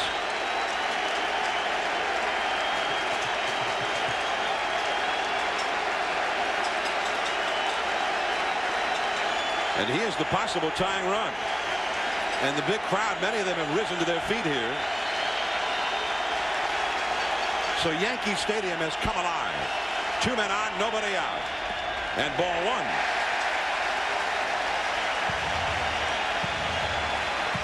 That kind of noise from a big crowd in this ballpark, did that rattle Hawkins? Well, I don't think it's going to rattle him. I think the Twins, you know, being in the playoffs last year, winning the series, I don't think they're going to get rattled. I think the Yankees are going to have to beat them. 1 ball, no strikes. Back to Hawkins. He took his time, got 1 there, but knocked the second out. It took an extra beat there before he made the throw to second. Matsui over to third. Sierra safe at first. Well, I think he was a little bit off balance when he did catch the ball. I don't think he was just right there. He was a little bit off balance, couldn't get out of his glove. Watch this right there. See, he doesn't get out of his glove cleanly the first time.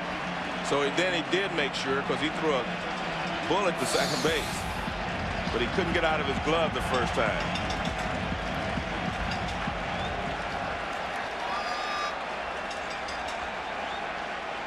Yankees have had 9 men reach base in this game. They've had 6 hits. They've drawn 3 walks, but they have not been able to get anybody home. So here is Soriano, and he was about the hottest man on the planet the last couple of weeks of the season. But suddenly you have that shadow that is advanced out in front of home plate. I don't think it's nearly as bad because the pitcher's still in the sunlight, and there's some light pretty much up to 10 feet before you reach the plate. Fastball, a strike. Well, he got the high strike there, but if you look at, you know, this is Soriano's game right now. I mean, in that this guy's been swinging the bat so well, and he's the guy that you want up there in this situation right now. He hit a double into right center his last time. He's 1 for 3 in the game. But he's got to make sure he gets the runner in from third. That's the important run right now, just to get on the board, get something started. 3-0 Minnesota. The Yankees with their best opportunity to score right here.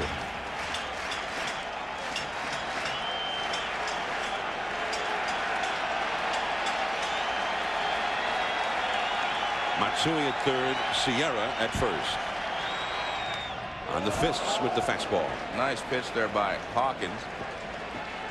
High fastball, up and in. And you see that plate is off. The ball is off the plate inside. Guzman at short, Rivas at second, double play depth. Now you're talking about the importance of at least getting that runner home from third here. Now Soriano does strike out a lot. Yeah, but if you get the runner home, I mean, it's only the 7th inning. You do not have to get them all back here in the 7th inning. Tried to put him away with the high hard one, but he laid off. 2-2. You just have to get yourself back into the game here in the 7th inning and maybe put a little pressure on the bullpen of the Twins. So, I mean, even a slow ground ball could do it. The Yankees a world of good here. You want to get a runner home. That's the main thing. You want to get something started here. Nick Johnson, a left-handed hitter on deck. 1 out. Runners at first and third. He struck him out. I mean, he came after him. Fastball after fastball. Well, I think maybe, you know, the shadows may have bothered him there because, I mean, this is a fastball in the middle of the plate. See that? The other ones were tough pitches, up and in, up and away. This ball's pretty much right there, and Soriano swings through it. So that tells you maybe there is the shadows may have bothered him a little bit there. He made 2 good pitches with fastballs up, but this fastball here was pretty much in the middle of the plate. It wasn't too high. You know, right there it's in the shadow, and all of a sudden he couldn't handle it, you know. 2 down. Here's Johnson. 0 for 2 with a walk. Fastball misses. The Yankees have not been able to get that big hit today. They are now 0 for 6 as a team with runners in scoring position. Yankees hit only .263 as a team all year with runners in scoring position. 1 ball, no strikes, and a pop-up foul. I mean, it's not a big mystery about what Hawkins is doing to these guys right now. I mean, he's pumping fastballs in there. And the interesting thing when you watch Hawkins pitch, he's got that smooth, easy delivery, and it doesn't look like he's exerting a lot of energy to throw the ball hard. And when that happens, the fastball kind of sneaks up on him. He's got a real live arm, slow motion, and then the ball is he just pops the ball. Matsui, the runner at third. Sierra at first. 2 down. Oh, the high fastball at 97. And now it is 1-2. Well, like you say, if you're Nick Johnson, you say hold it right here because the sun is down. I mean, the sun is gone behind a cloud, and right now it'd be the best time to see a pitch if you're Nick Johnson. If only he could start over with the sun being gone here. But it's already 2 strikes. 1 ball, 2 strikes. But it's better. He's going to get 1 pitch where he may be able to see it. Sun has fallen behind the cloud, as you can tell. And he just swung at that pitch a moment ago. No, it tells you that he could see that one better because he was able to lay off of it. But unfortunately for him, here comes the sun again. Jeff Nelson up in the Yankee bullpen, perhaps getting ready to come on in the 8th. 3-0 Twins. The Yankees had 2 men on and nobody out to start this inning. Now 2 on, 2 out. Sun's back out. And a foul. Right back beneath us. 2 balls, 2 strikes. The Yankees have had base runners in every inning. But they have only gotten their leadoff man on base 2 times. And that's came in each of the last 2 innings. 3-0 Minnesota. The battle continues between LaTroy Hawkins and Nick Johnson. 2-2 the count. Jeter would be next. And another pop foul. Well, he's given him quite a battle here. Yeah, he's doing a good job of fighting these pitches off. But Nick Johnson does that pretty well. I mean, he doesn't overswing when he gets 2 strikes. Johnson, who just turned 25 11 days ago.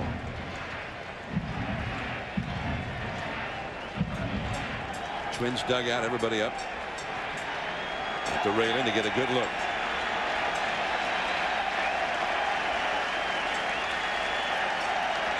Two and 2. They'll try it again. This is the 7th pitch of this sequence. And again, Johnson gets a piece of it to fight it off. And the battle will continue.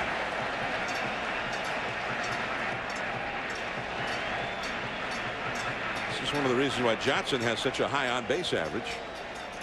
.422 on base average, even though he hit .284, which is why Torrey has installed him permanently as the #2 hitter against both lefties and righties. And it allowed him to move Derek Jeter down to the 3rd slot, which will give him an opportunity to drive in more runs. Wow. Well, he changed up on him, and you could see the good job by Nick Johnson. He was completely fooled by the pitch, but he just swung late and hit it foul. And he shot it right over to all those Twins who are huddled up along the railing in the visiting dugout here. There's Jeter on deck. Well, Hawkins, that was the first non-fastball that he'd thrown here the last 2 hitters. Johnson still fought it off. The 9th pitch of the at-bat coming. And he struck him out. High fastball. And so it goes for the Yankees on this day, at least so far. 4 Twins pitchers have worked a shutout through 7. LeCroy, Jones, and Hunter coming up. ESPN's presentation of the 2003 MLB Division Series, brought to you by Honda, a versatile family of cars, minivans, and SUVs. Autumn at Yankee Stadium, which usually has been the province of the Yankees, but so far the visitors from the Midwest have turned things around on them. The Twins are leading 3-0 as Jeff Nelson, the 36-year-old right-hander from Baltimore, 6 feet 8 inch tall right-hander. He was with the Yankees and did a great job for them, for Joe Torre, as they started winning those World Series in '96. Then went to Seattle. He was part of a great bullpen in Seattle. And then suddenly, on August the 6th, he was dealt right back to the Yankees again when Armando Benitez was traded to the Mariners. So here's Nelson. And he pitched in a lot of postseason games for the Yankees. And he's way inside with ball 1 to LeCroy. And this is usually what Troy likes to use him, Joe, right? I mean, like to try to get a right-handed hitter out. That's his specialty. But I mean, they have Jock Jones. I don't see anyone warming in the Yankee bullpen.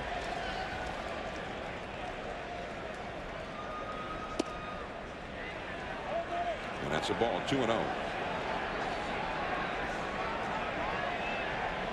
Yeah, Heredia's up and throwing again now, John. So maybe he is only going to pitch to 1 hitter. We'll see. Well, he hasn't been able to find the strike zone yet. 3-0.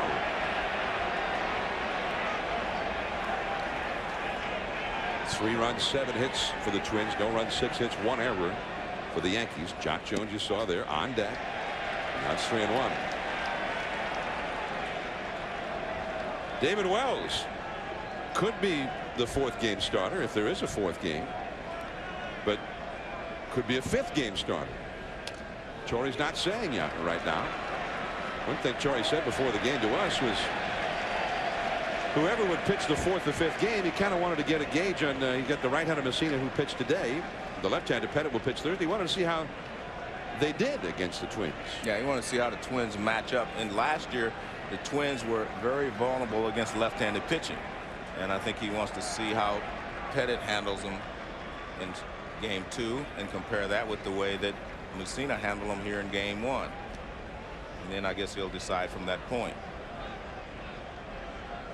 The thing is, with that extra day off, Messina could pitch game 4 on full rest. But Wells could be available as well.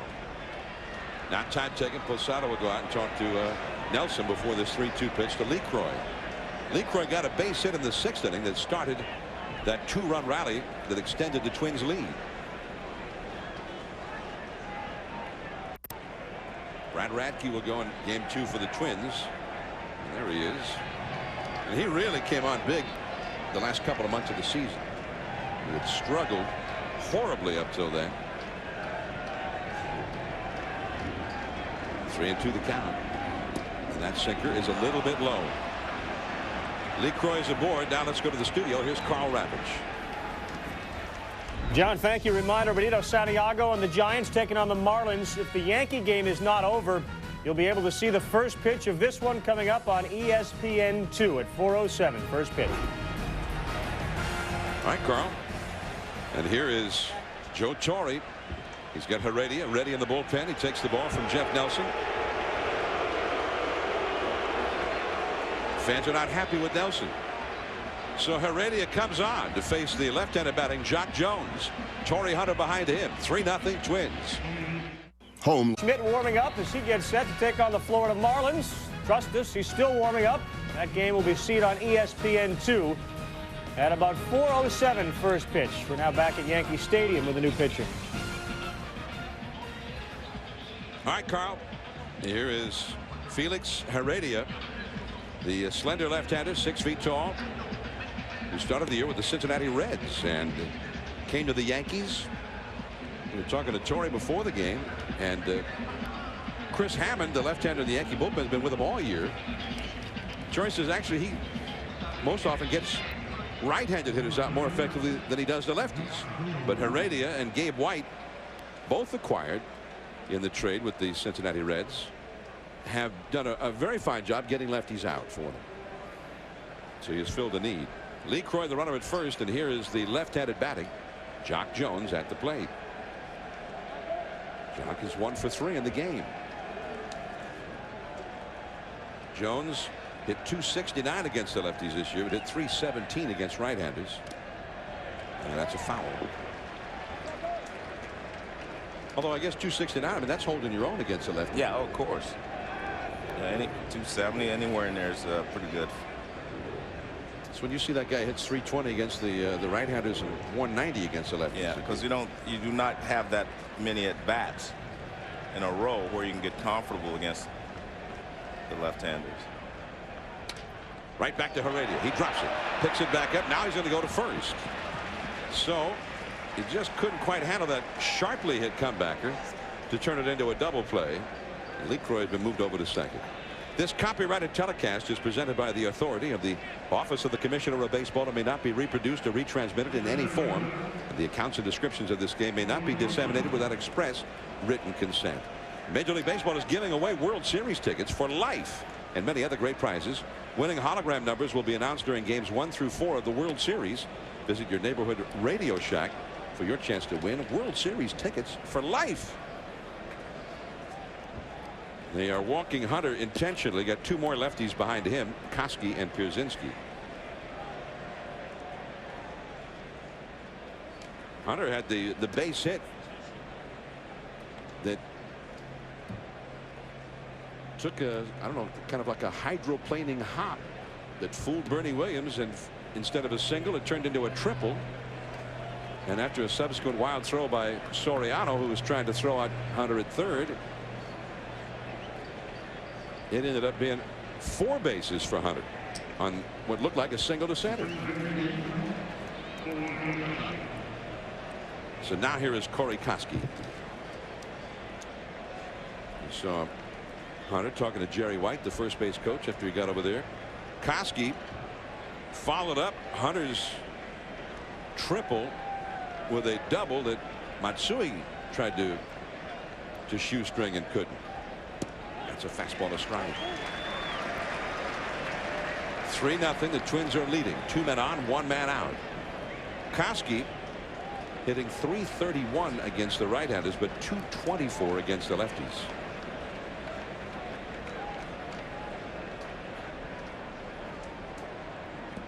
And that breaking ball, a swing and a miss. The ball ended up in the dirt. Strike 2. And Heredia can be very tough on left-handers because he kind of swings the ball.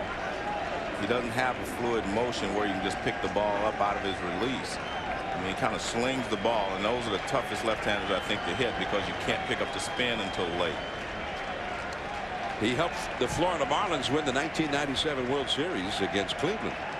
Pitched real well in that World Series. And that's a ball. He got into 4 games and pitched 5 1/3 innings, gave up no runs and only 2 hits in that World Series.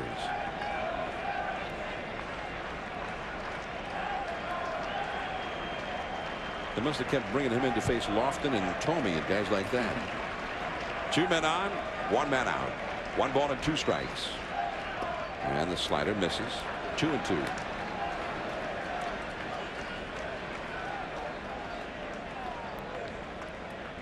A.J. Pierzynski, another lefty, is on deck.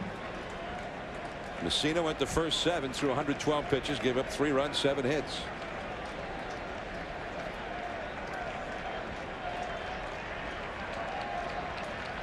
Lee Croy at second, Hunter at first.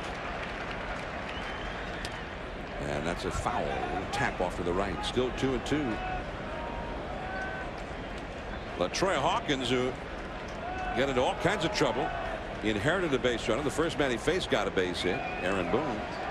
He had 2 men on and nobody out in the last of the 7th and got through it. He struck out both Soriano and Johnson. Some great pitching in the clutch there by LaTroy Hawkins. And the Yankees will test him again in the last half of this inning. They got big hitters coming up. And Koski battling it out here with Heredia. 2 balls, 2 strikes. Jeter, Giambi, and Posada are the first 3 Yankees due in the last half of this inning.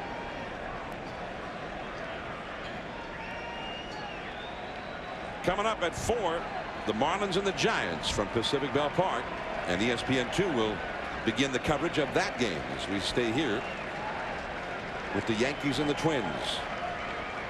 2 balls, 2 strikes, 2 on, 1 out, and that's a base hit to right.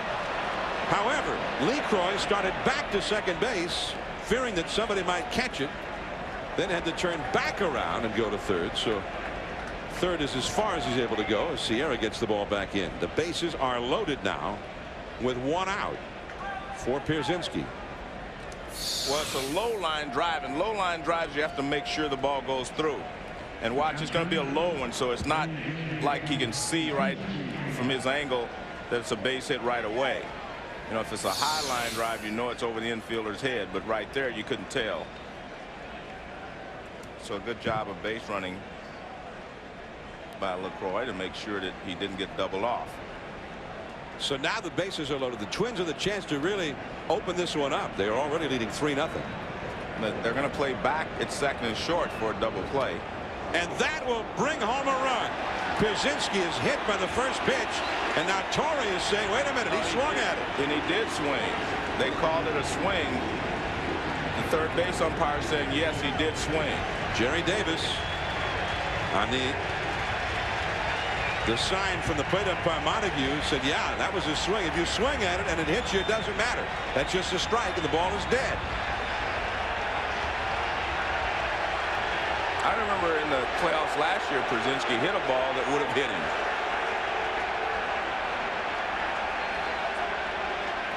And Pierzynski comes back. He's not upset. I think he realizes that maybe he did. I mean, Pierzynski, I don't think a free swinger is not good enough description for Pierzynski.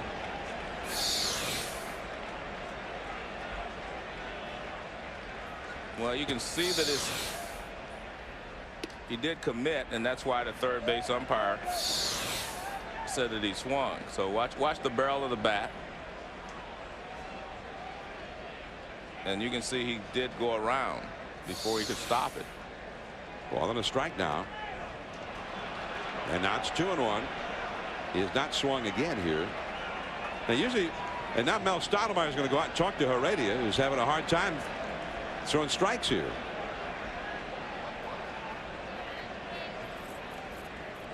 Two and 1 the count. Posada joins Stottlemyre and Heredia on the mound here. Pierzynski talking to Ed Montague about it. I mean, usually when there's an inside pitch, you're supposed to spin the other way, right? Well, he had opened up. I think you just have to check his swing. That's all. He doesn't have to. You know, if you start, you just check your swing, but he couldn't check his swing. He was all the way around here, so therefore it was called a strike. But I mean, why did he start? Hey. He was looking for something he could handle, and he thought he had it. That didn't look like it had a lot of movement running in on him. It didn't look like it was headed for him the whole time. Now that should be 2. Heredia gets 1. Now Posada to first. Double play. The Yankees stay alive. Pierzynski got a hit and then hits a double play. We are at Yankee Stadium. Meanwhile, the Marlins and Giants are just moments away from getting started at Pacific Bell Park, and that game is on the air right now on ESPN2. So if you're looking for the Marlins and the Giants, it's over on ESPN2. First pitch scheduled for about 4:06 Eastern time, 1:06 Pacific time. Jason Schmidt versus Josh Beckett there. Here, the Minnesota Twins are holding a 3-0 lead as Derek Jeter, who's been on base all 3 times, tried to get himself aboard with Giambi on deck. And Hawkins throws him a strike. And Joe, we watched those shadows crossing home plate heading out to the mound, but right now the sun is not shining. The lights are on at Yankee Stadium. Perhaps a break for Jeter and the Yankee hitters if it stays like that. Right to second, there's Rivas. And Jeter hustling up the line, but out by a step, 1 away. That's the first time he's been retired. Well, it was a good pitch by Hawkins. He took a little off, and it was moving down and away, and Jeter kind of took a half swing at it.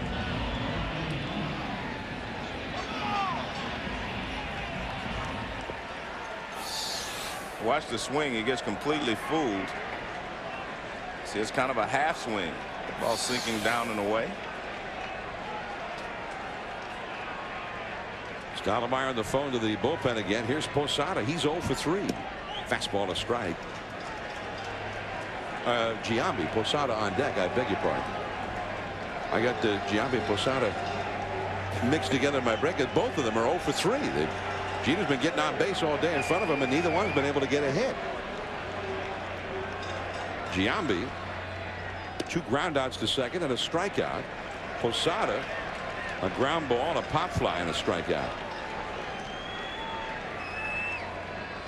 Santana had to leave the game after 4 innings because of a cramp in his right leg. Rick Reed, J.C. Romero, now Hawkins have come on to pick him up. 3 1/3 scoreless innings out of the Twins bullpen. And Giambi late in that fastball. 1-2. Giambi has swung at a couple of pitches up and in and up and out of the strike zone, but most of them were in. Now that ball tails away, and he's not able to catch up with it. They've stayed out of the middle of the plate with him. They have not thrown him a lot of strikes in today's game.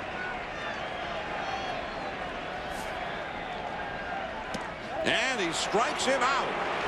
Well, that was a fastball right there, but he couldn't catch up with it. 97 miles an hour from Hawkins. Well, he swung at pitches up here, but this one's going to be right in the middle. Right in the middle of the plate.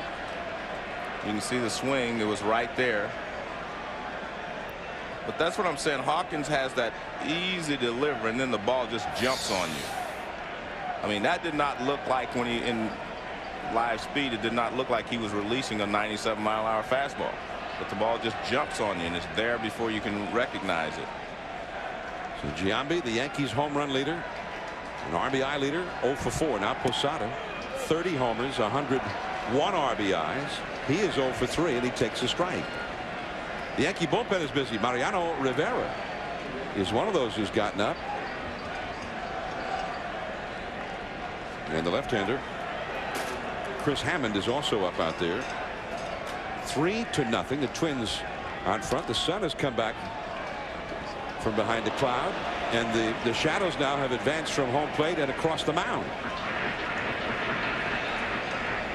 More bad news for the Yankee hitters, as if Hawkins and the rest of the Twins pitchers have not been bad enough news all day.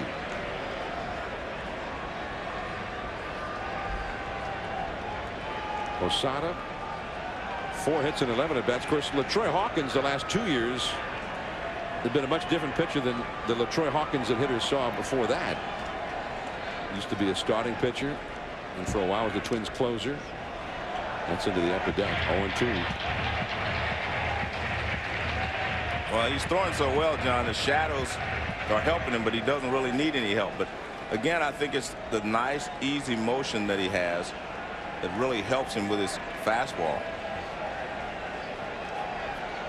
Now he struck out Giambi, and there were no shadows. No. It was just overcast. Yeah, he's throwing well.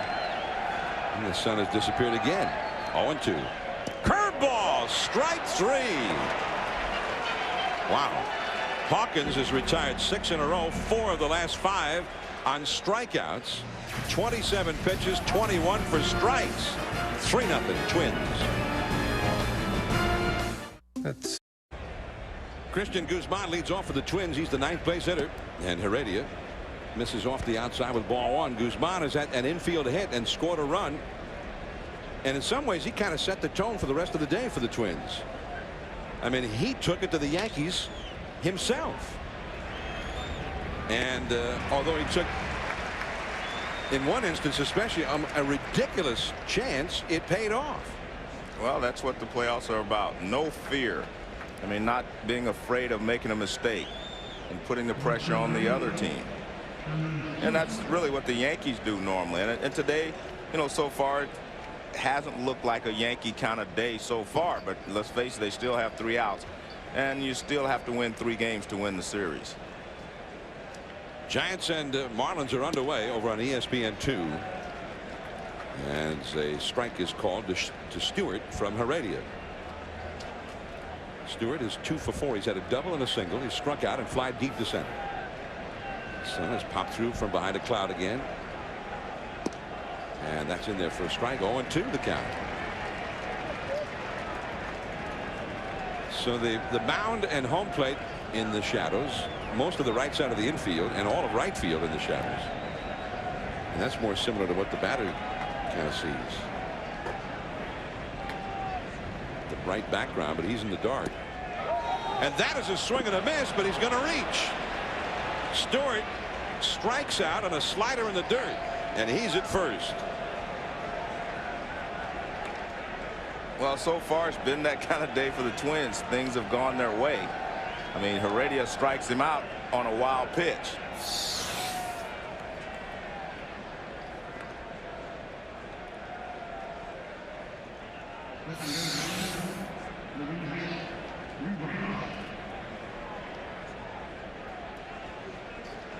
So now Rivas had a sacrifice bunt, a sacrifice fly to knock in the first run.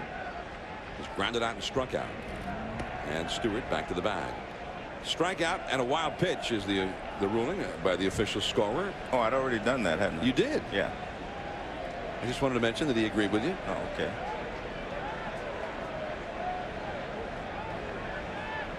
One out, one on. 1 ball, no strikes. Heredia seems real concerned with Shannon Stewart, but you know, Stewart one year stole 50 bases with Toronto, and he's not been a base stealer ever since. There's Guardado up in the Minnesota bullpen getting ready for the last half of the 9th. Everyday Eddie, huh? That's Guardado's nickname. And you know, he could, first 3 games of this series, he can be every day and still get a day off after the first 2 games. Day off tomorrow, game 2 on Thursday night. Day off on Friday, and then game 3 on Saturday at Minnesota. 2-0 the count to Rivas. Minkiewicz on deck. The Yankees scheduled to have Bernie Williams, Hideki Matsui, and Aaron Boone come to bat in the 9th. And the foul makes it 2-1. You know, last year the Yankees won game 1 of the division series right here against the Angels. The Angels came from behind in game 2 and won. And the Yanks never won another game in that series. 1996, the Yankees were playing Texas in the first round of the playoffs, the division series. Texas won the first game. This should be to Jeter, to Soriano, to Johnson. Double play. Last chance for the Yanks here in game 1. Williams, Matsui, Boone coming up. 3-0 Twins. For those of you watching that Yankee game, you'll see the Marlins Giants. They're now on ESPN2 after Jason Schmidt got the Marlins 1-2-3 in the first. Ray Durham jumps on a Josh Beckett fastball. He's on first with a single. And again, if anything happens, we'll keep you posted. That game on ESPN2, now the conclusion of the Yankee game. All right, guys, and here is Bernie Williams to lead it off against the closer, Eddie Guardado, I beg your pardon. He'll be followed by Hideki Matsui, and then Aaron Boone due up 3rd of the inning. Guardado, 41 saves in 45 save chances. 65 and a third innings pitch, 50 hits allowed, and look at that, only 14 walks. The bullpen had to take over this game in the 5th inning because of an injury, really a cramp in the right leg of the starting pitcher Santana. Rick Reed, J.C. Romero, and LaTroy Hawkins. What a job by Hawkins. Well, you know, normally they pitch him 1 inning, but today they pitched him 2, and I think it's due to the fact they're going to be off tomorrow and so forth. But he's kind of the setup man for Eddie Guardado. He only goes 1 inning normally. Bernie Williams, base hit to right center. So Bernie with his 2nd hit of the game. Now Matsui.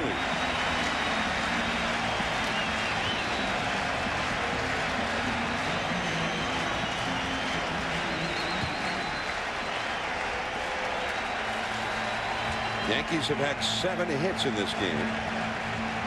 And Bernie Williams becomes the 10th Yankee to have reached base in the game.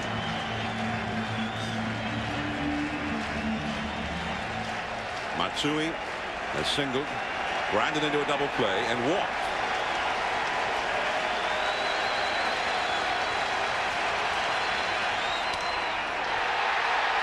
Deep into left field. That ball is caught. What a play by Shannon Stewart. Bernie Williams has to retouch second and race back to first. Shannon Stewart with a leaping catch just as he got to the wall. The only reason I knew he caught it, John, when he leaped was that the fans weren't screaming out there. And they even give him a hand. I mean, that was a great catch. When it was first hit, I thought it was a home run. Look at that. And he leaps now. You see the fans aren't reacting. That's what told me that he caught it, because I couldn't see clearly that he did catch it. But he does a great job. He's leading with his right hand so he knows where the wall is. And he comes down with it. Look at his right hand tells him where the wall is. And he just reaches up and makes a great catch. It looked like he hit that fan's glove before he hit the wall with that hand. There you see Gardenhire trying to see. He probably thought it was a home run as well. So here is Boone. 0-1 the count. Well, I guess the point is, this is the way it's gone all day. The Twins have made the plays, and the Yankees have not been able to make the plays that they normally make. Yankee Stadium in the fall. That is a base hit down on a field line. Guardado is not fooling anybody. Bernie Williams is going to be held at third by Willie Randolph on a double by Boone. And now Sierra comes up as the possible tying run. Well, you see how important that catch was. Again, the Twins have made the plays.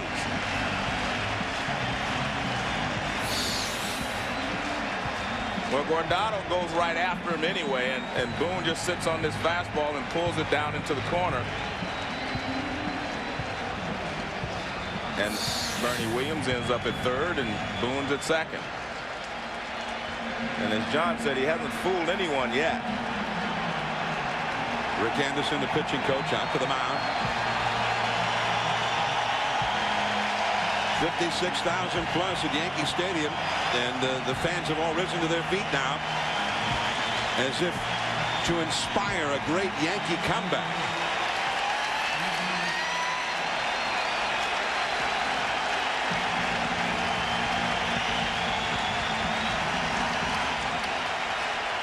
Getting base runners has not been the problem for the Yankees today. Getting them a home, that has been so far impossible. 1 ball, no strikes. Guardado came in and was greeted by Bernie Williams, who hit a line drive single to right center. Then a near homer by Matsui. Now a line drive double by Boone. A strike call to the outside. 1 ball, 1 strike. Williams at third, Boone at second.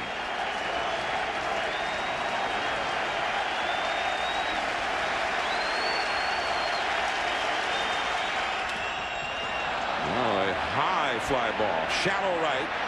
Jock Jones gets there. He had a long run before he got there. And he lobs it into the cutoff man, Minkiewicz, who himself had initially started out for the ball.